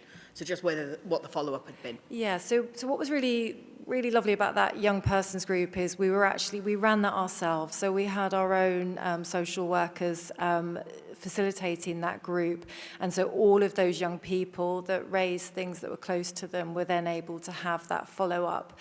And as I said, you know, we've learned so much over the last sort of 10 years, I would say, around supporting young people with their identity. And what we know is that where they have been supported and been able to have a really good understanding and ideally a level of connection, so where there have been some staying in touch arrangements such as exchanges of letters, and it massively helps our young people when they start to hit that stage of questioning and going on social media and finding out themselves, which sadly, you know, it's happened, and we're learning from actually things that, you know, in hindsight, we should have done differently for those teenagers, because they will start to explore. So we're really changing the way we're working around that as well. Okay, well, thank you for that. Vice Chair? So, sorry, Douglas, I didn't see you. Okay, that's good. No, very quick question. It's a fantastic report. I'm really engaged by it. My question is pertaining to older parents. Just as in society, older people who have a wealth of experience are choosing to have their children later. I didn't see any data in terms of the age group of families who are adopting, and what are you doing to encourage older parents, older individuals to take up adopting? Thank you. I can absolutely send that later on to yourselves around. I can break down that data for you around our adopters who are approved and their ages. I mean, in fact, our average age is the older age. I don't want to say older because I'll put myself in that age bracket as well. But the sort of late 30s, 40s is the normal age. And actually, again, you know, when we have applicants coming to us in their early 30s, we see them as really young. So our age group does tend to be older. And one of the big things with adoption is that there isn't an age limit, and we are very inclusive on that, as well as actually we've had quite a few applicants recently that are in their 20s, which is really exciting. So yes, we do tend to have an older parent, and that's different reasons as well around infertility and things. Thank you. Vice Chair? So I move that the committee notes the report. Is that agreed? Seconded? Sorry? Yep. Okay. Thank you, Amy. It was such an easy to read and comprehensive report, and the pictures are always helpful. Thanks. I've been asked for a 3-minute comfort break, so could it just be 3 minutes and we get back at, because people are waiting, we get back at 19:44.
we're down to agenda item.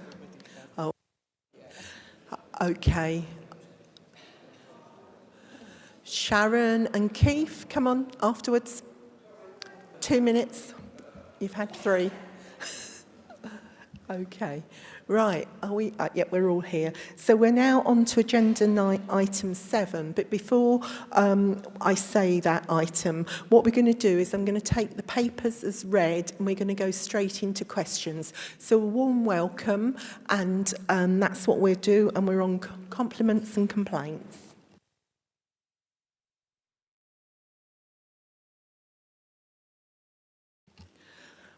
Mark, then Adrian. Thank you, Chair. As we were obviously with time, I will reduce the questions. Just really good to see that the level of complaints in numbers have actually gone down. I just wondered what's actually driving that drop in complaints. And the second one is that non-statutory complaints. It doesn't actually show how we're performing year on that in the report. So I just wondered if they're reducing as well, and just what challenges are we facing on delivering responses within that 20-day time frame? Thank you. Thank you for your question. So in terms of volumes of complaints, when you actually combine the statutory and the non-statutory complaints together, they're actually not declining. There's in fact a very slight increase, but nothing to be concerned about. The reason you're seeing quite a significant drop in the statutory complaints is exactly because we now have a non-statutory complaint process. So 2 to 3 years ago, Sandy, as you will remember, was the complaints manager of social care at the time, and myself, we got together and we were a bit concerned about some of the complaints that don't fall in the statutory process. So the complaints, for example, from perhaps a grandparent that doesn't have parental responsibility but might still have a very valid complaint for us to investigate. They can't fall in the statutory process, and so we used to deal with those as what we called a concern and pass them to the service to be dealt with.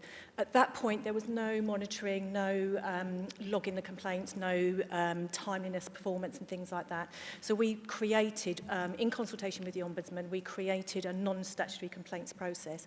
And so what you'll see when you combine the figures together is sort of, a reduction in the statutory complaints, but that's why we've now got the non-statutory complaints.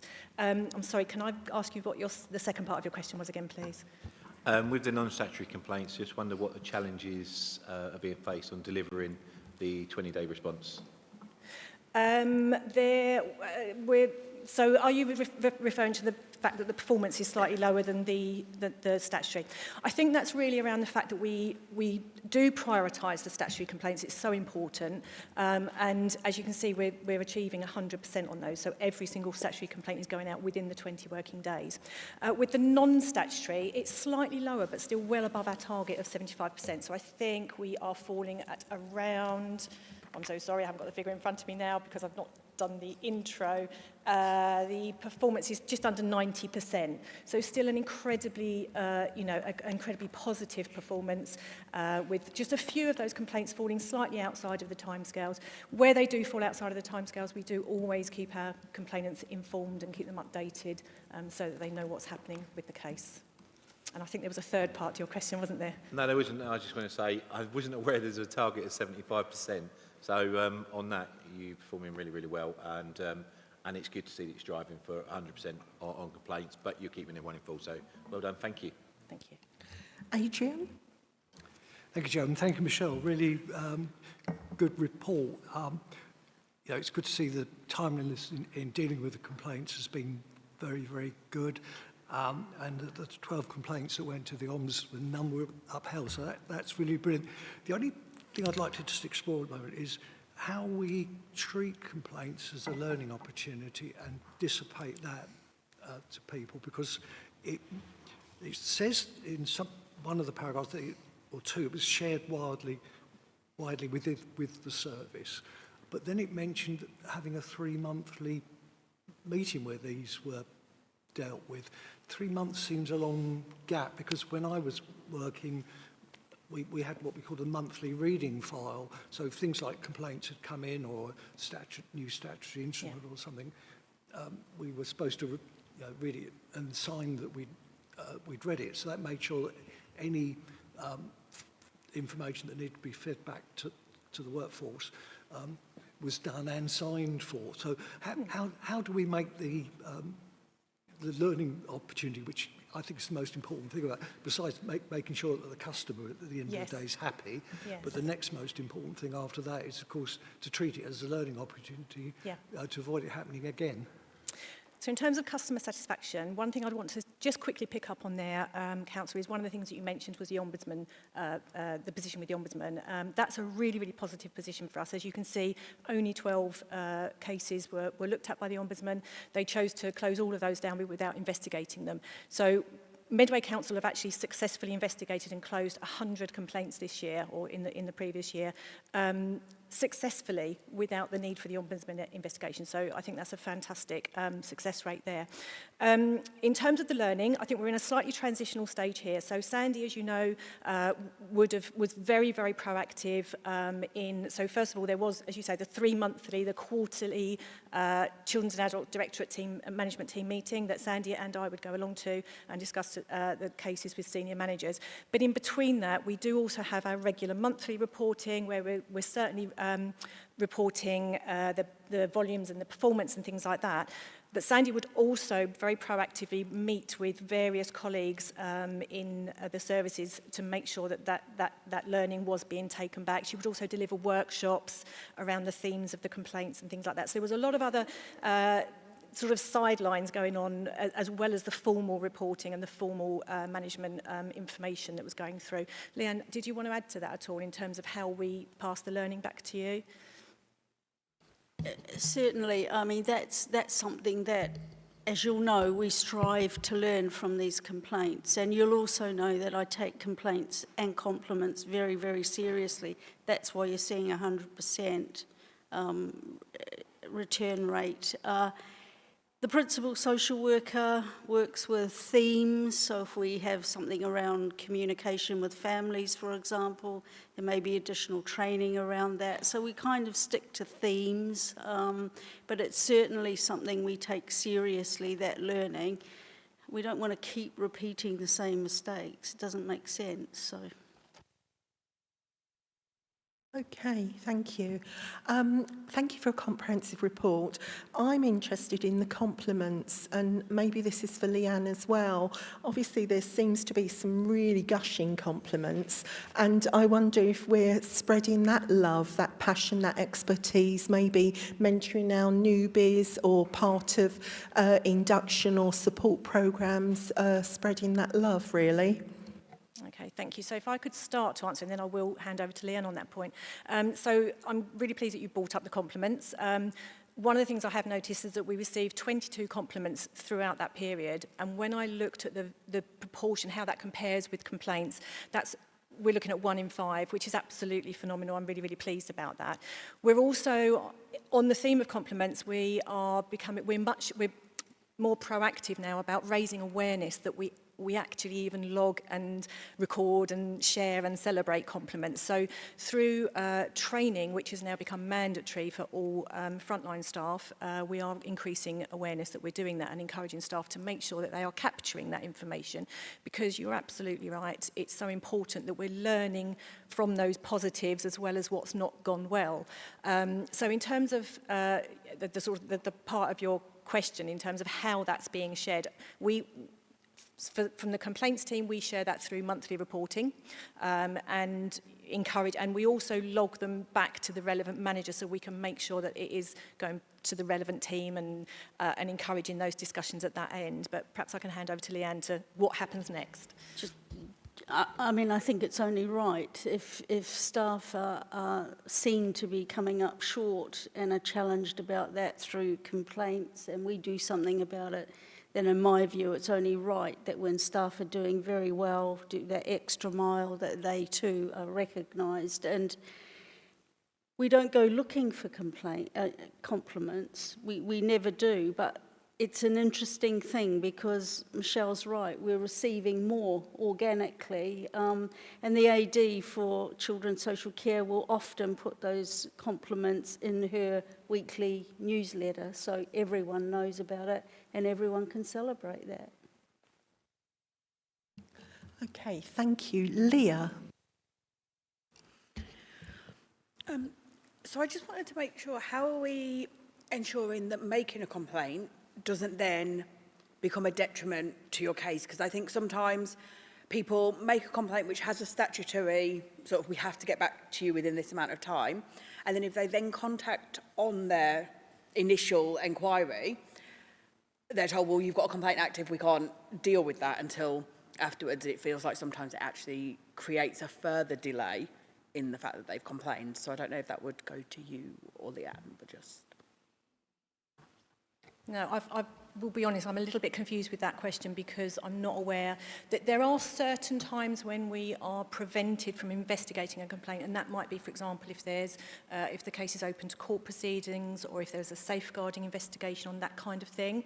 That's when we would legally have to say, we can't pick up your complaint at the moment. However, once that process has ended, you can come back to us. I'm not aware of any other situations at the moment where we would have to say that we can't investigate the complaint, unless it, as I say, if it doesn't fall in the statutory process, then we would put it in the non-statutory. Sorry, maybe I wasn't clear. It's not so much investigating the complaint, it's that the fact that the complaint has gone in and is being investigated then actually causes delay. So if the complaint is about delays in the process and them not having a response, some people have contacted and then said that when they then contact to say, I still haven't received a response on that, they then get, well, you'll get a response to your complaint in 20 days, which doesn't actually address the issue that they didn't get a response to in the first place, if that makes sense. Yeah. One thing I would say is the Ombudsman are very clear that if we are investigating a complaint, that it shouldn't stop any progress on any other work. So I don't know, again, Leanne, I don't know whether you have a view on if that is happening anywhere. I mean, I think what you've described would happen not very often, and sometimes families may be under the miscomprehension, for example, if it's a child protection issue or the such like, if they make a complaint, they can make it go away, the issue go away, and that doesn't happen. So we have to balance the statutory right of making a complaint with the other processes and try and keep it as clear as possible, because it is quite traumatic, as you know. And if you're getting drip-fed information, that can sometimes just confuse things. So sometimes we will say, let us look at it and do a thorough job. We know the statutory timescales and we meet them, but you will get that every now and then, but it's not commonplace. Thank you. Keith? Thank you, Jo. It's more an observation, really. In section 5.10, where it's got the response performance by team, although they're very small amounts, the disability one is the top. Is that reflective of what generally happens? Is that you get more complaints from people with youngsters with disabilities and special needs? I'm going to hand that one to you, Leanne. I wouldn't be able to answer that. I don't think that is the case, although complex need and how that need is met can sometimes attract different expectations. So what we can do to meet that need mightn't necessarily be what a family is expecting or in fact wants. So you're in that realm where you can attract more complaints, but no, it's not night follows day sort of thing. Thanks. Okay, thank you. Vice Chair? Sorry. I move that the committee notes the Complaints and Compliments annual report from the 1st of April 24 to the 31st of March 25. Is that seconded? Thank you. And Mark, and agreed?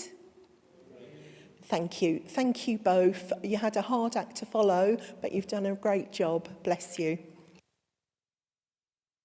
Okay, early years and marked papers as read, so straight into questions, please. Hi. Mark? Thank you, Chair, and a really good written report. Just wanted to go on section 10.2, payment for providers.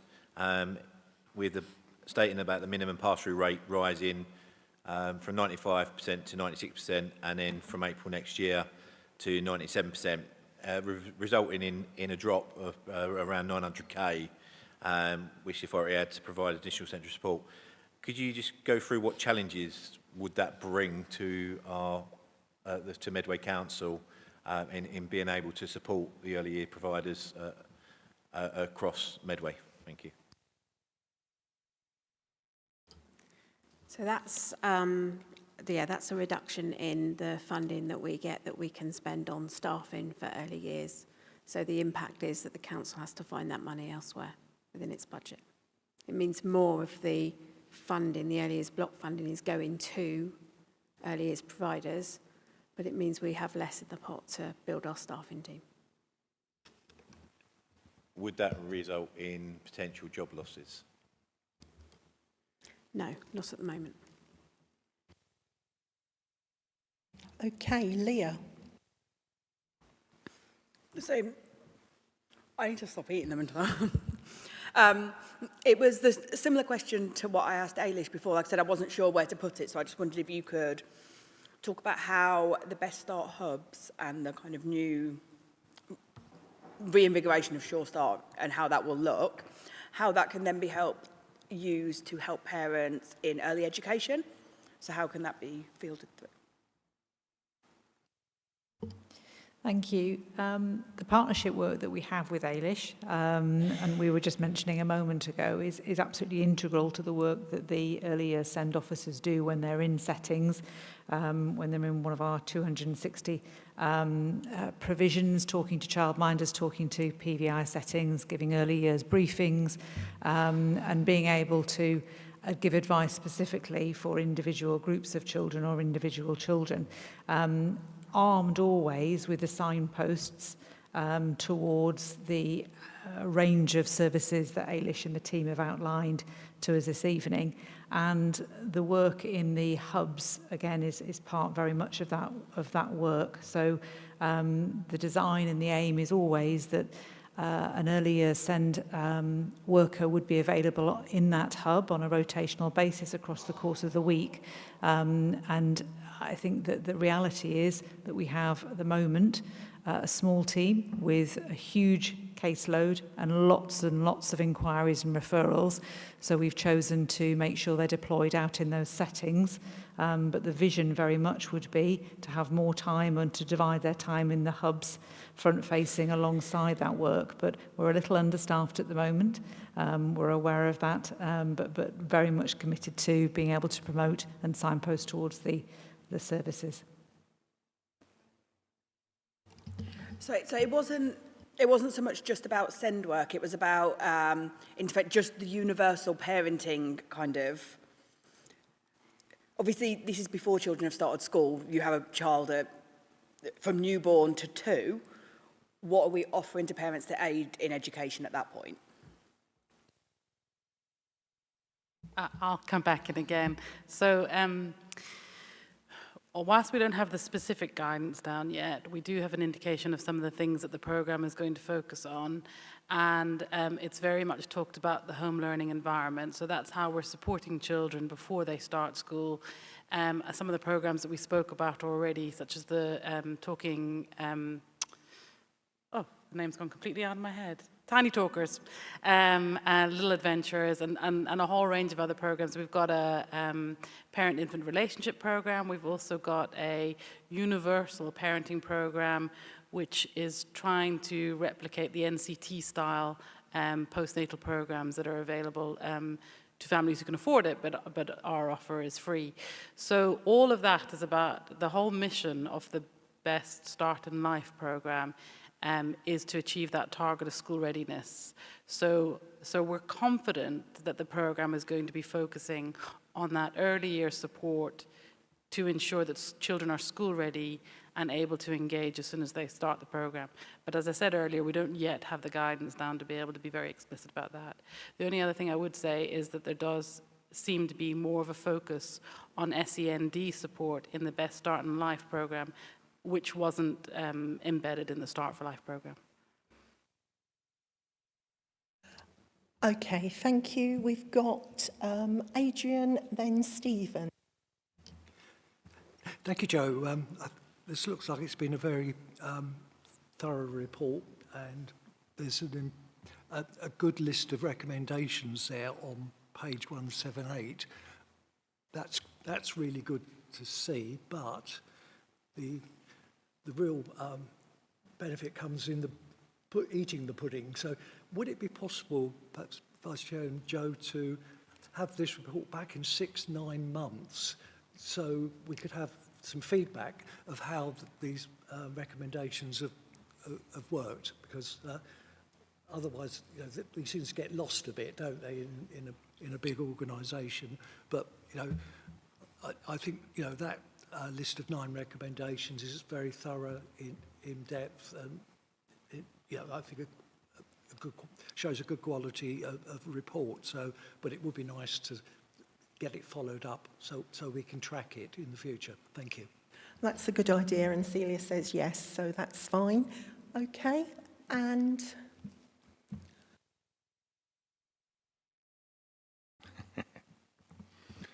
yeah, I assume the report in 3.6 and 4.1, it talks about the profile of children changing. It talks about that there's an increase in children with SEND and more complex issues. And then 4.1 talks about a small dedicated team of SEND officers to provide advice. So there's an increase in children with SEND. I'm assuming we have the workforce gaps in SEND skills. Is there training in place? And sort of going along with that, is the SEND funding efficient to meet those rising SEND needs? Thank you. So I'd come back to the 9 recommendations when we commissioned the team of experts from a number of local authority areas to come and scrutinise against the key questions that we'd asked them to examine. Obviously, SENIF was part of that. And at the same time, the profile of the teams that we had working in those settings, and asked them to review and to understand the expertise that was available in the local area, in the workforce that was operating within our early years settings and providers, and were we utilising that sufficiently to be able to inform some of our best practice sharing, and then how was that going to inform the core work of the team. That small dedicated team, as you said, was mentioned in 4.1. So that then takes us into part of the recommendation from the outcome of that review. So really welcome the suggestion that we can come back and report on that moving forwards, because already we've started to increase our liaison with those settings, invite them to be far more active partners in forums and in our briefing sessions, and that will inform us, and certainly looking at the formation of an early years partnership board with our early years transformation lead that we've been talking about as well, very much leading that work. So very much more to do, but marrying together the points that you raise with the recommendations. Okay. So at the moment, we don't pass through all of the SENIF funding. It's not claimed by settings. So that was one of the reasons why we needed this review, because there were issues around the process. There were issues in settings' understanding of claiming the SENIF. So as Rebecca says, we expect that to increase, and then we'll be able to have a better gauge on whether it's sufficient to meet the need or not. But at the moment, it's not all claimed, and we're encouraging providers to take it up. So that's where I think in our own systems we had some gaps, which this report has highlighted. okay, thank you. Liz? Thanks, Joe. Yeah, just on the SEND provision as well, because sort of looking at the background, we've got sort of over 7,000 places with a take-up of sort of 4,000 places. So there's capacity there for children, but I assume that those providers can't obviously necessarily provide for SEND children. So do we have an actual sort of understanding of the numbers with that? Do we know how many children are not accessing any nursery provision because there isn't anywhere for them to go? We do, and at this point, as you rightly said, we undertake an annual early years sufficiency audit to ensure that, based on all the providers we have, looking at all the different geographical areas within Medway, do we have sufficiency in available childcare? And the answer is yes. We're very fortunate that in Medway that we do have sufficiency, but of course the point you're rightly raising is to disaggregate those places for those children with special educational needs. Our overall figure actually is based on the number of children and the number of places available. So part of the work is to ensure that we are working in partnership and helping providers to make sure they're as inclusive as we would all like them to be, and to address any barriers or any difficulties that they have in meeting the complex needs that we're seeing an increase of in our settings.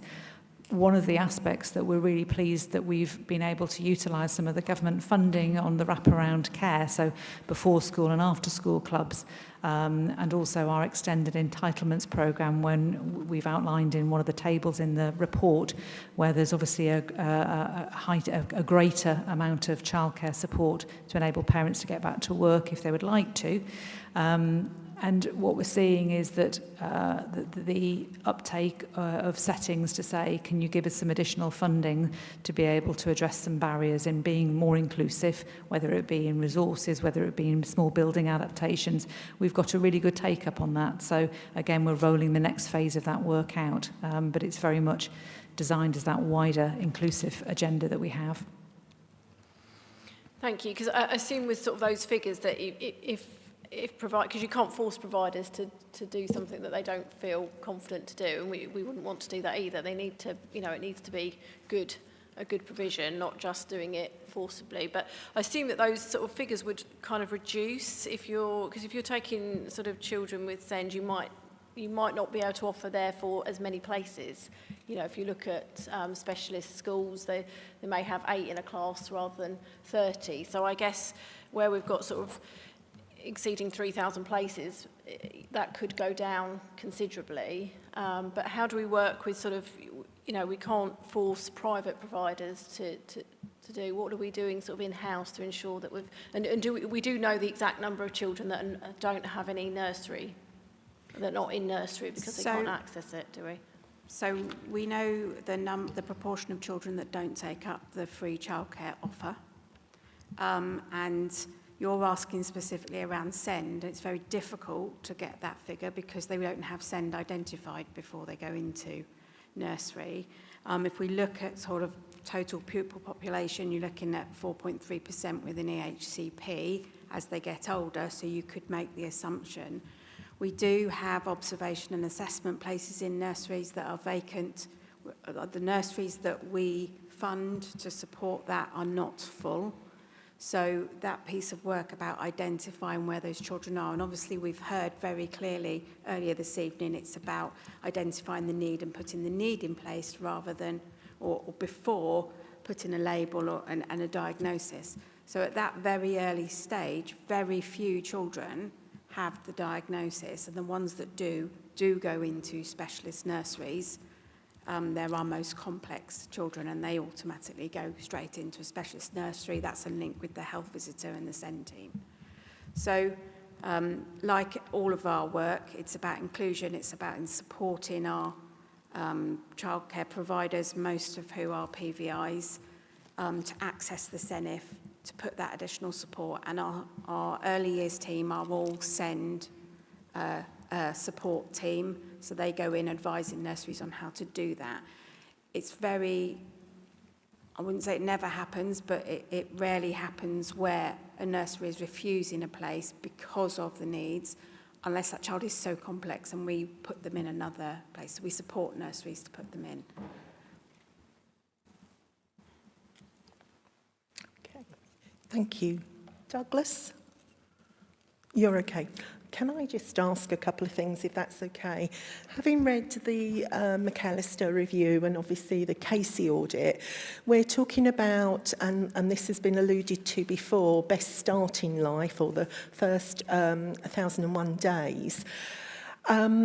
We really do also need to focus on quality. So you've alluded, Becca, to a sort of maybe vacancies in the early years or the size of the team. How do you think we can focus on quality, say, from childminders to early years providers, if we don't have the, you know, the capacity with that, please? Thank you. So a couple of things there in terms of obviously all providers are Ofsted registered and Ofsted inspected, and we commission through Medway Early Years team, which I've just mentioned in the report, when a provision is below requires improvement, requires improvement or is below good in their overall judgment. And I know there's been a shift away from those judgments in terms of Ofsted moving forwards, but currently we know which settings do require support to be at least good. So we commission a team of people to go in and to very much address the areas for improvement that were highlighted in the inspection and work very closely with Medway Early Years to ensure that their progress is tracked towards their re-inspection. And we have an excellent set of outcome data from that intensive support. We also are building capacity amongst the sector of being able to share good practice. So our early years forum, our early years newsletter is something that we're offering online, and a video recorded session through training sessions. If you're not able to come to face-to-face sessions, you can access them online. And those units and modules are available for all of our providers. You know, and they've given us great feedback on receiving and appreciating the quality CPD, really. Great, thank you. And of our partnership boards, which one does early years sit on?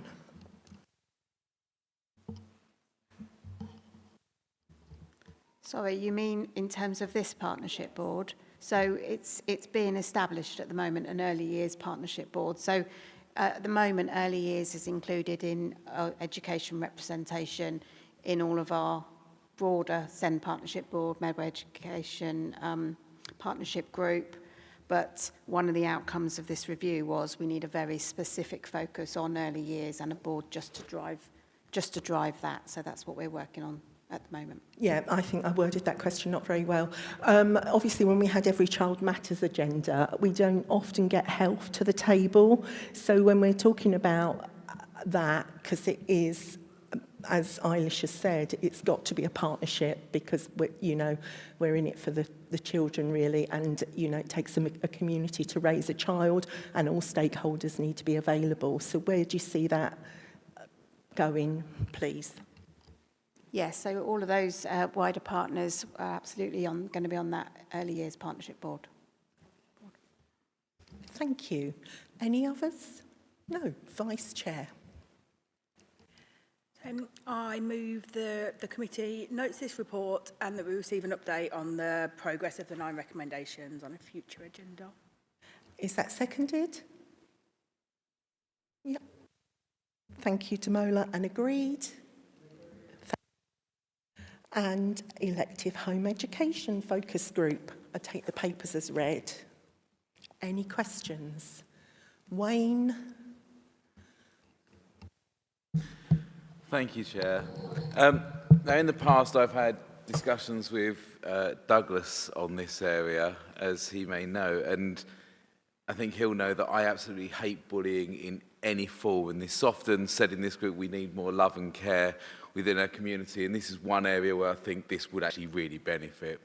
Bullying destroys souls and confidence, and it's the reason why many young children, or young people who live in Medway, try to take their own lives. And so it was really quite saddening within the report at page 187, that I noted that the SEND and bullying have higher rates of dissatisfaction with our school education.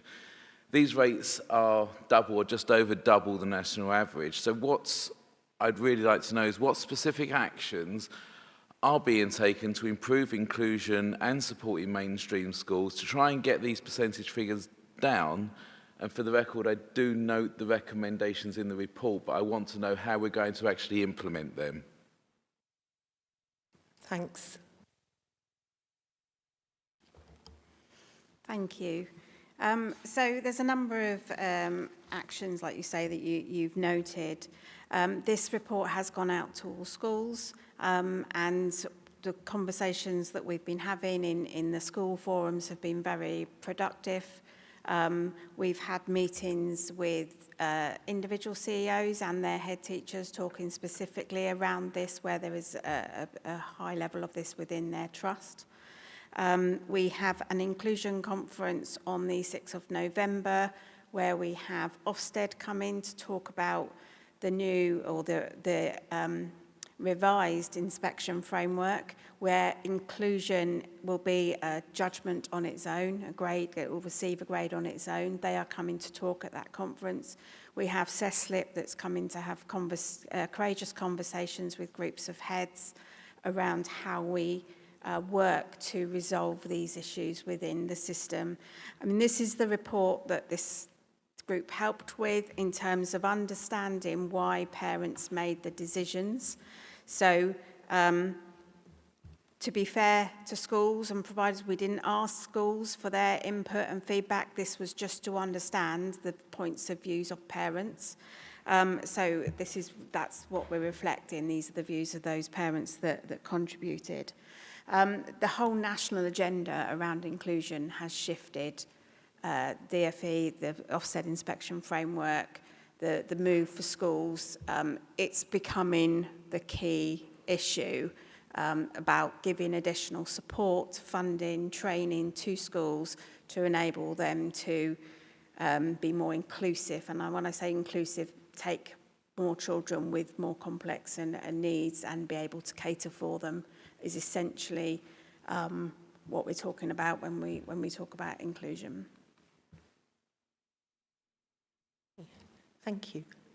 May I just add, but with regard specifically to the bullying aspect, what are we doing to try and address this? And actually, I also want to know, this inclusion conference on the 6th of November, is this open to people like myself who would be very interested to attend?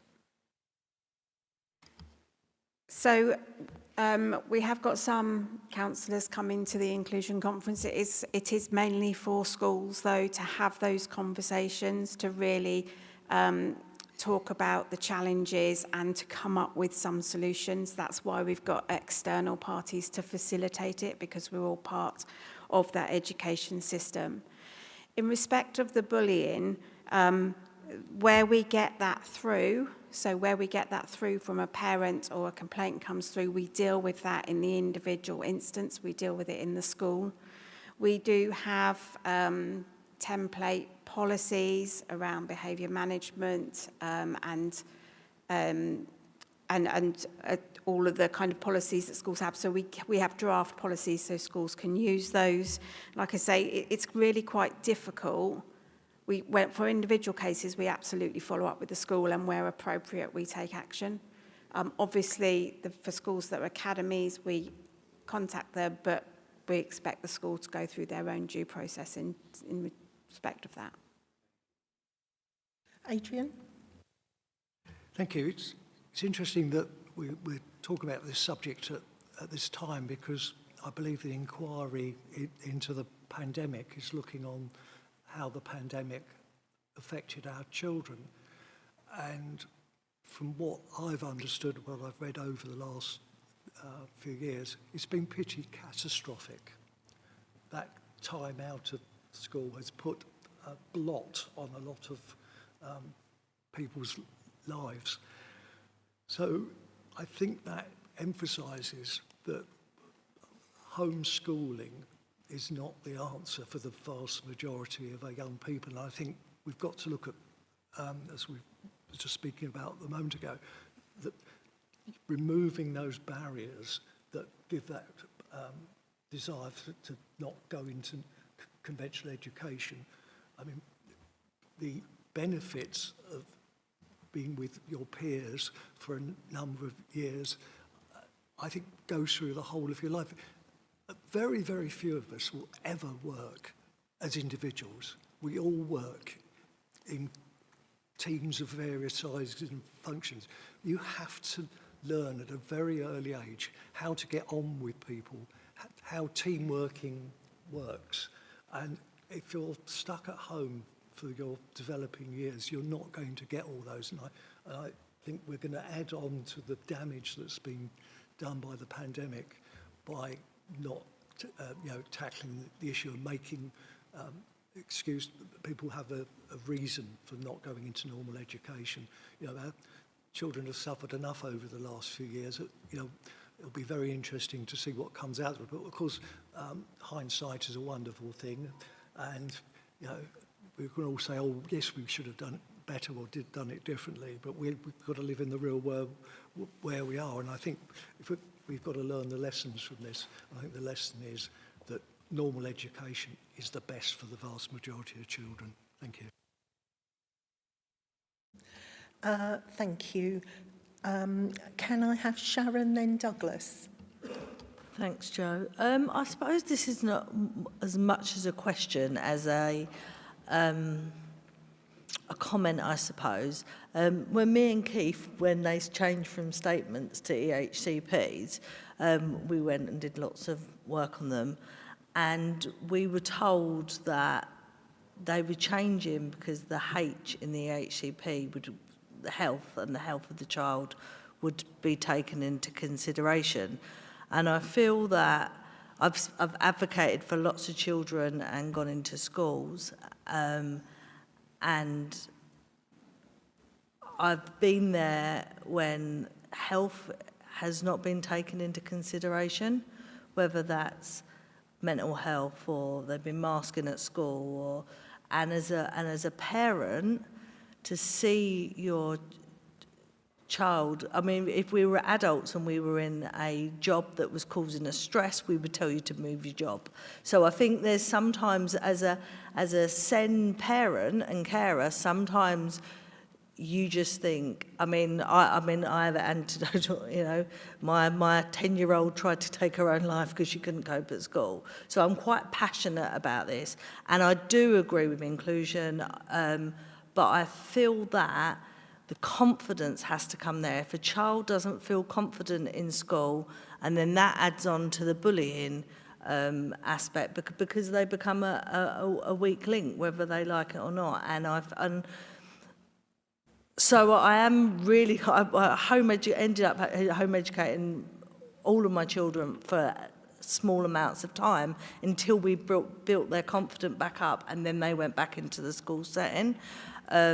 So I don't know. I'm just putting it out there. The EHCP, can we please take the health bit of the EHCP into consideration? Because it's and on the bullying, just quickly. I mean, my daughter says she was bullied. She was really, really young. All the other children knew if they wound her up, she would kick off and melt down, and everyone would be removed from the classroom. So it's about that as well. That it's, sometimes kids don't know they're bullying. Thank you, and certainly the group that went through this heard a lot of similar stories to that. So this is the starting point to start to come up with some solutions to those problems. Yeah, could I just quickly say thank you to the parents of home-elected educated pupils, because they were so open and honest with Lisa from Parent Forum, Mark, Liz and myself. And, some of it was really painful and raw. And, I'm glad we had the group to support us, because some of it was shocking. So who's next? Douglas. Thank you, Jo. My question is to do with the feedback from the parents as well. It's welcomed. And I'm just concerned there's one for no reason given 33%, which is 3 times the national average. Just thinking around the questions that lie below it, which is other, which is 0%, unknown, which is 0%. Was there any way of supporting the parents into some way steering them to an answer? For example, none of the above is listed, or a free text field so that they can give a further explanation, just in case they want to. Because that 33% is a quarter and we don't know what that means. So it's a blind spot that we need to have clarity on. So any ideas regarding that, please? Absolutely, we recognise that, and that really worried us. And I think in terms of, we would say that the analysis of the numbers of children and families that chose to become electively home educated over time, we were seeing an increased number that were obviously rapidly coming in during and post the pandemic, when numbers were really inflating as well. And it was that we were being notified quite rapidly that parents were not giving us a reason. And that really stimulated, obviously, the review of the numbers, tracking numbers, working with schools, challenging some schools where we were being notified too late to be able to encourage some liaison between home and school.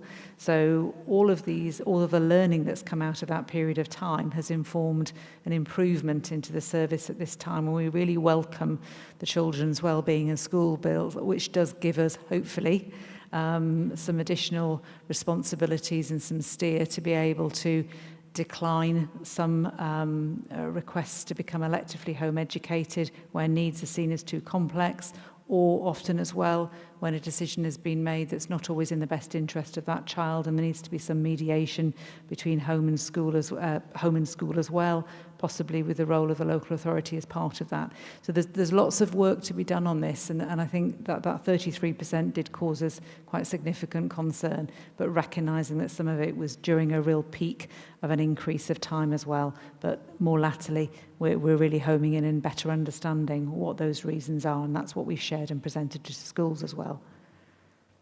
Okay. Mark, then Leah. Thank you, Chair. Thank you for the comments with regards to being on this.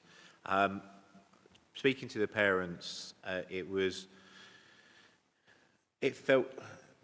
got the feeling from the parents that what we were doing was actually a lifeline. For too often, they'd been forgotten. And there was a lot of things. And one thing we took for it is that elective home education is not wrong for all individuals. It's wrong how some of them got there, but it's an option for them children.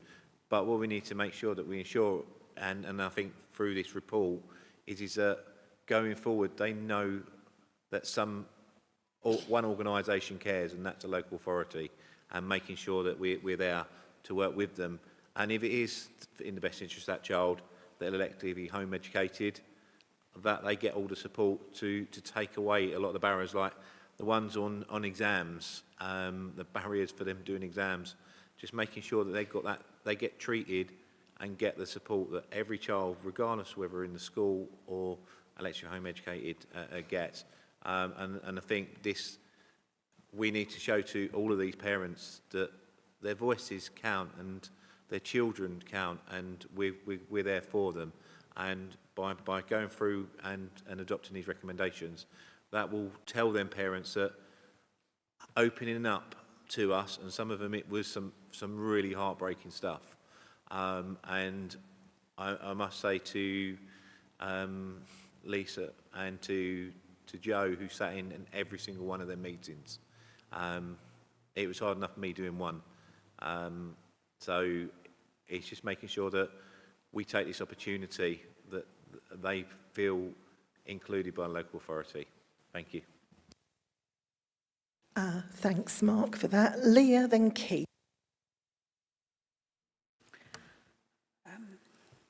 So mine was just around some of whether we've cross-referenced some of the statistics. So a fifth of parents have said that the school have actively encouraged them to deregister their children.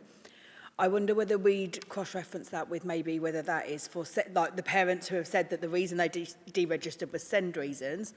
Is that actually that the school can't meet need and they're feeling the only way that they can access assistance for that child? So just, like I said, just wondered if we cross-reference those two bits, and then again cross-reference with the one below, that is, if any of the issues you've described could be resolved, would you want your child to attend school? So those people who have been actively told to deregister their child, are they the same people who might actually still want their child to be in school? So we didn't directly cross-reference it because the survey that went out was anonymous because we wanted to encourage parents to feel they could tell us. And as we know, as we've discussed, parents weren't telling the local authority for whatever reason, So it was anonymous, and then when they came to the meetings with members, because it was members, they weren't talking to council officers, that they opened up a bit more. What I would say is there's about 9% of parents that children have not been in school, they've never been in school, they've made that decision for philosophical reasons that they want to home educate, but that was about 9% of the responses. The rest were all kind of, they've made that decision because of a reason. But we haven't done that direct correlation about which would go back, etc. So I meant cross-reference between in one response to the survey. So if someone has said in this question that they've deregistered for SEND reasons, then it can still be anonymous, but we can just get the data on whether how many of those people who are deregistering because of SEND reasons are the same people who were actively encouraged to deregister by the school, if that makes a bit more sense.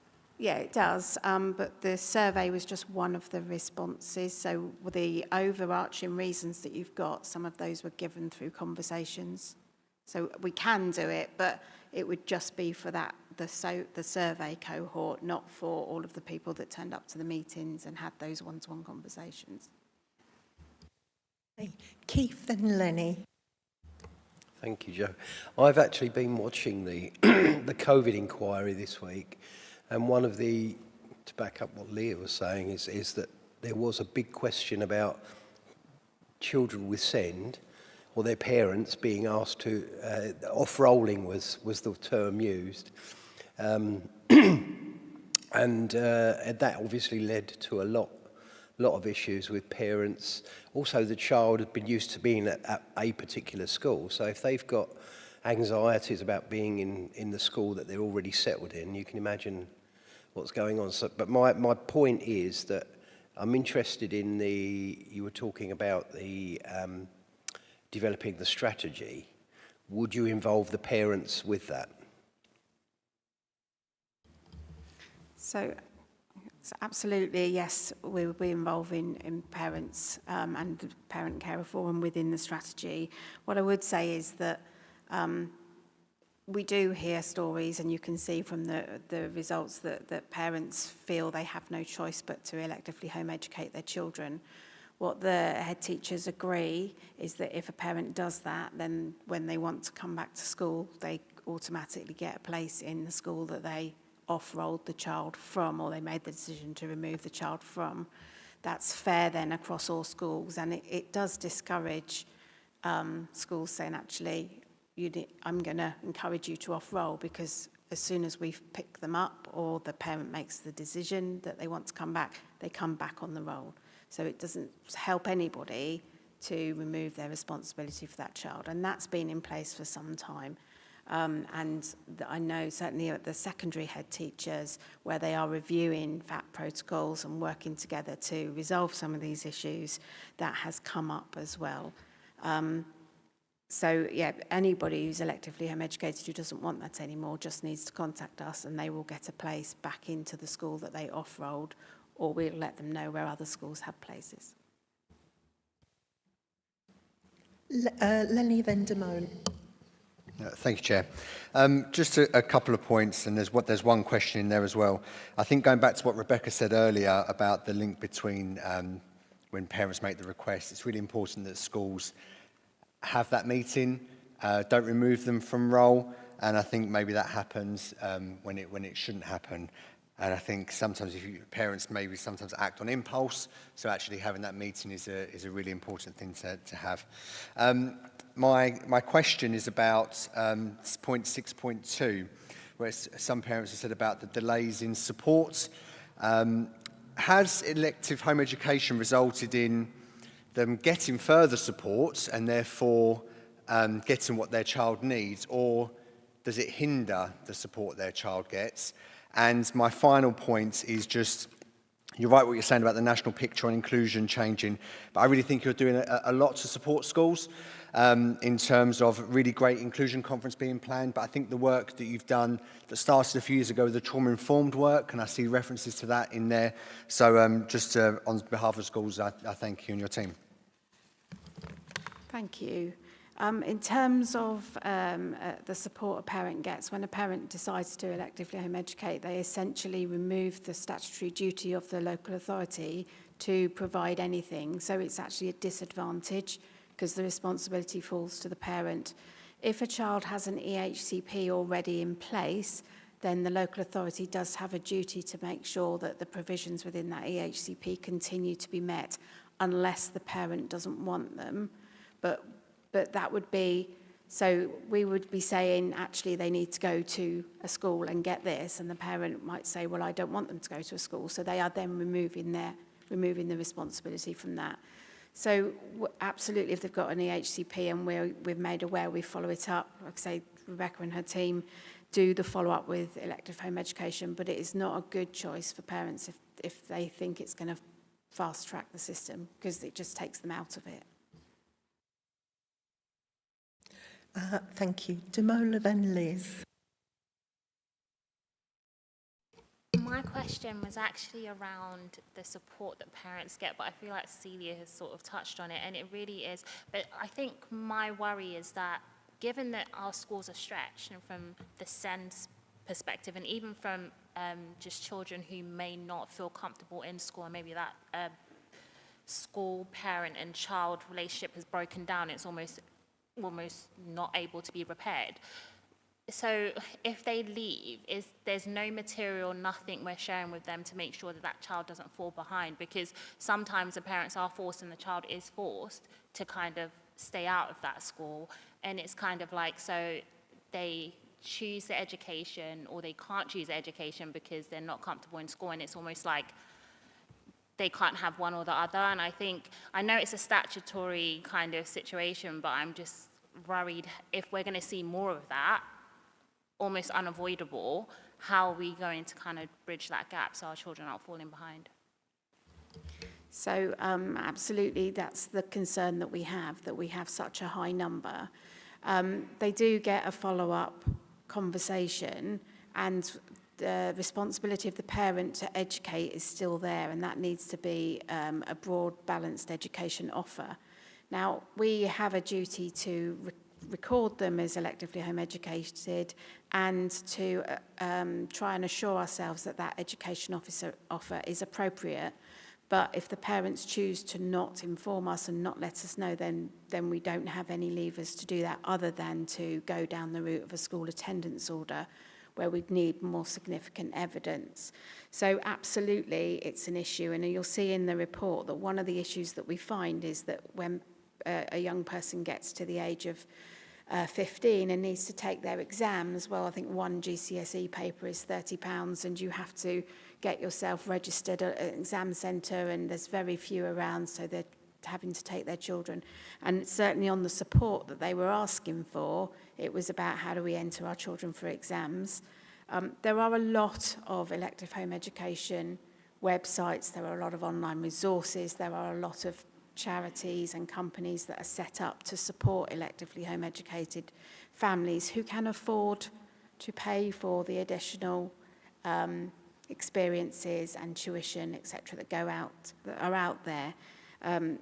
But this is absolutely why we're doing this piece of work. The Children's Wellbeing and Schools Bill will mandate the need for the register and for us being able to have more powers in terms of understanding where those children are and being able to intervene. And as Rebecca has said, for certain children, vulnerable children, it hasn't clarified yet in terms of the detail, parents won't be able to make that decision. It will be something that we have to agree to, which is why we are doing this piece of work and growing our team so that we've got the capacity to meet the demand.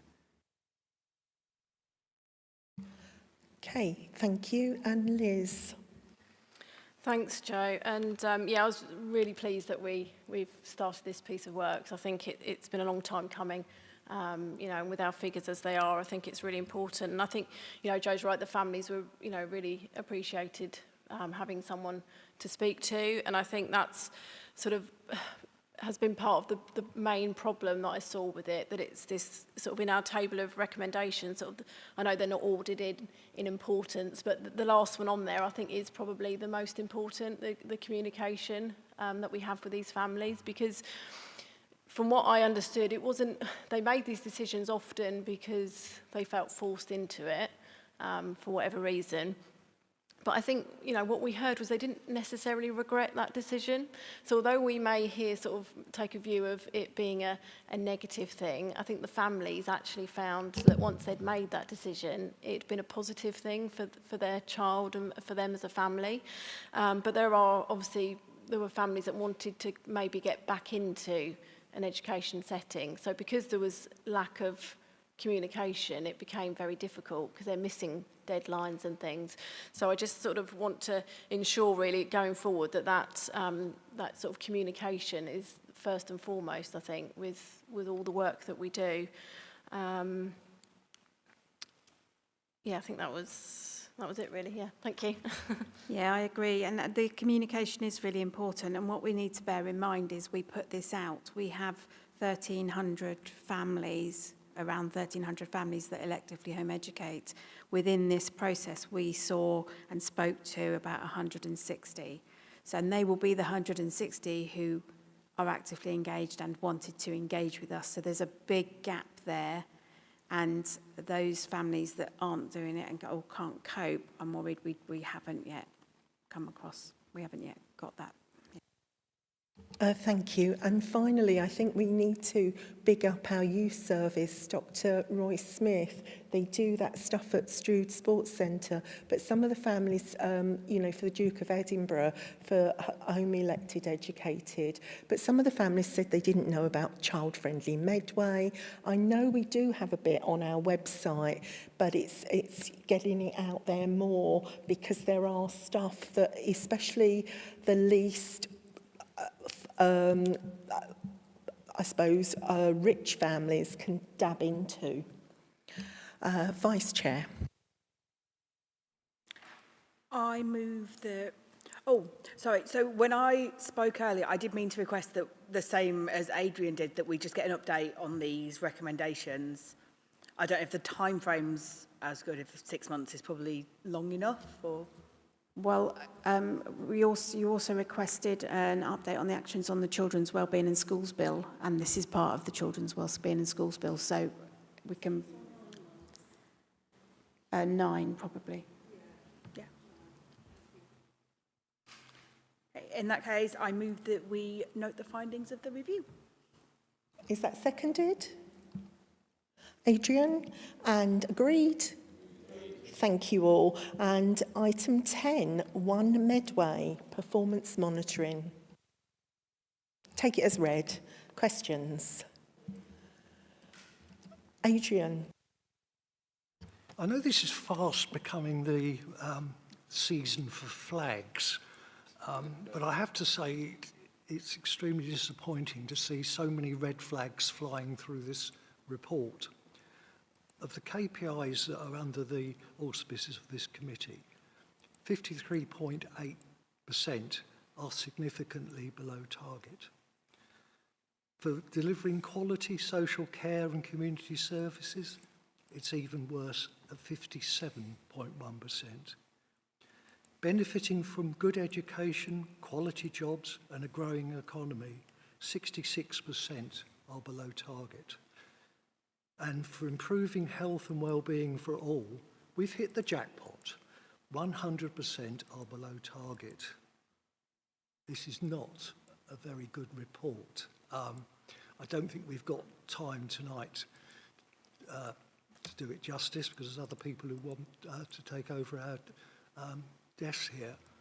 But I think those in senior positions in the administration really do need to think long and hard about considering their positions, because that would have been thrown at us when we were in control of this authority, and was thrown at us when we were in control of this authority with far better KPI figures than we've got in this report this evening. And that's all I've got to say. Thank you. Okay, anybody else? Okay, Leanne.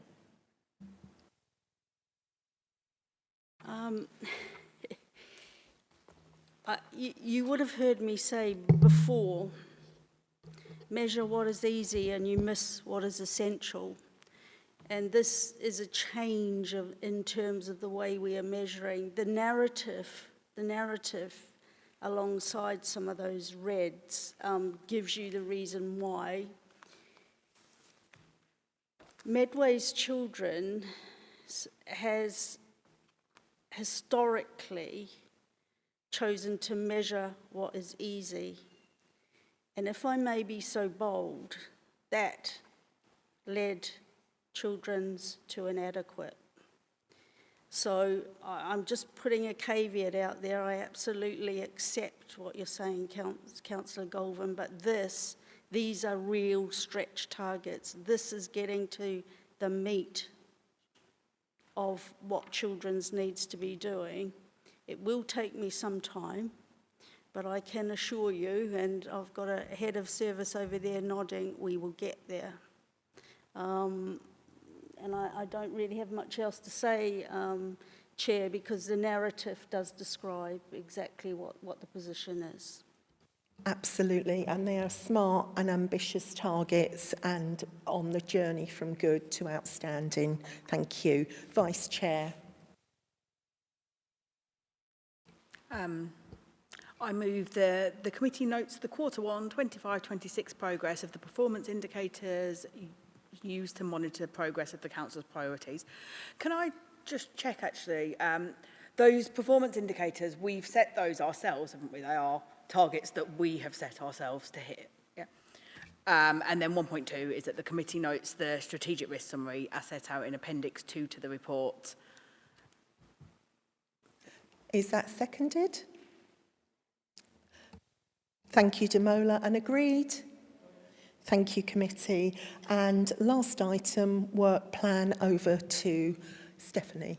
Okay, could I just add a little focus group on making this committee more young people user-friendly? So like the one that Celia set up, maybe somebody from each caveat of the, especially the youth part, the youth council and children and Parents Forum, but anybody else, if they could let Stephanie know if you're interested.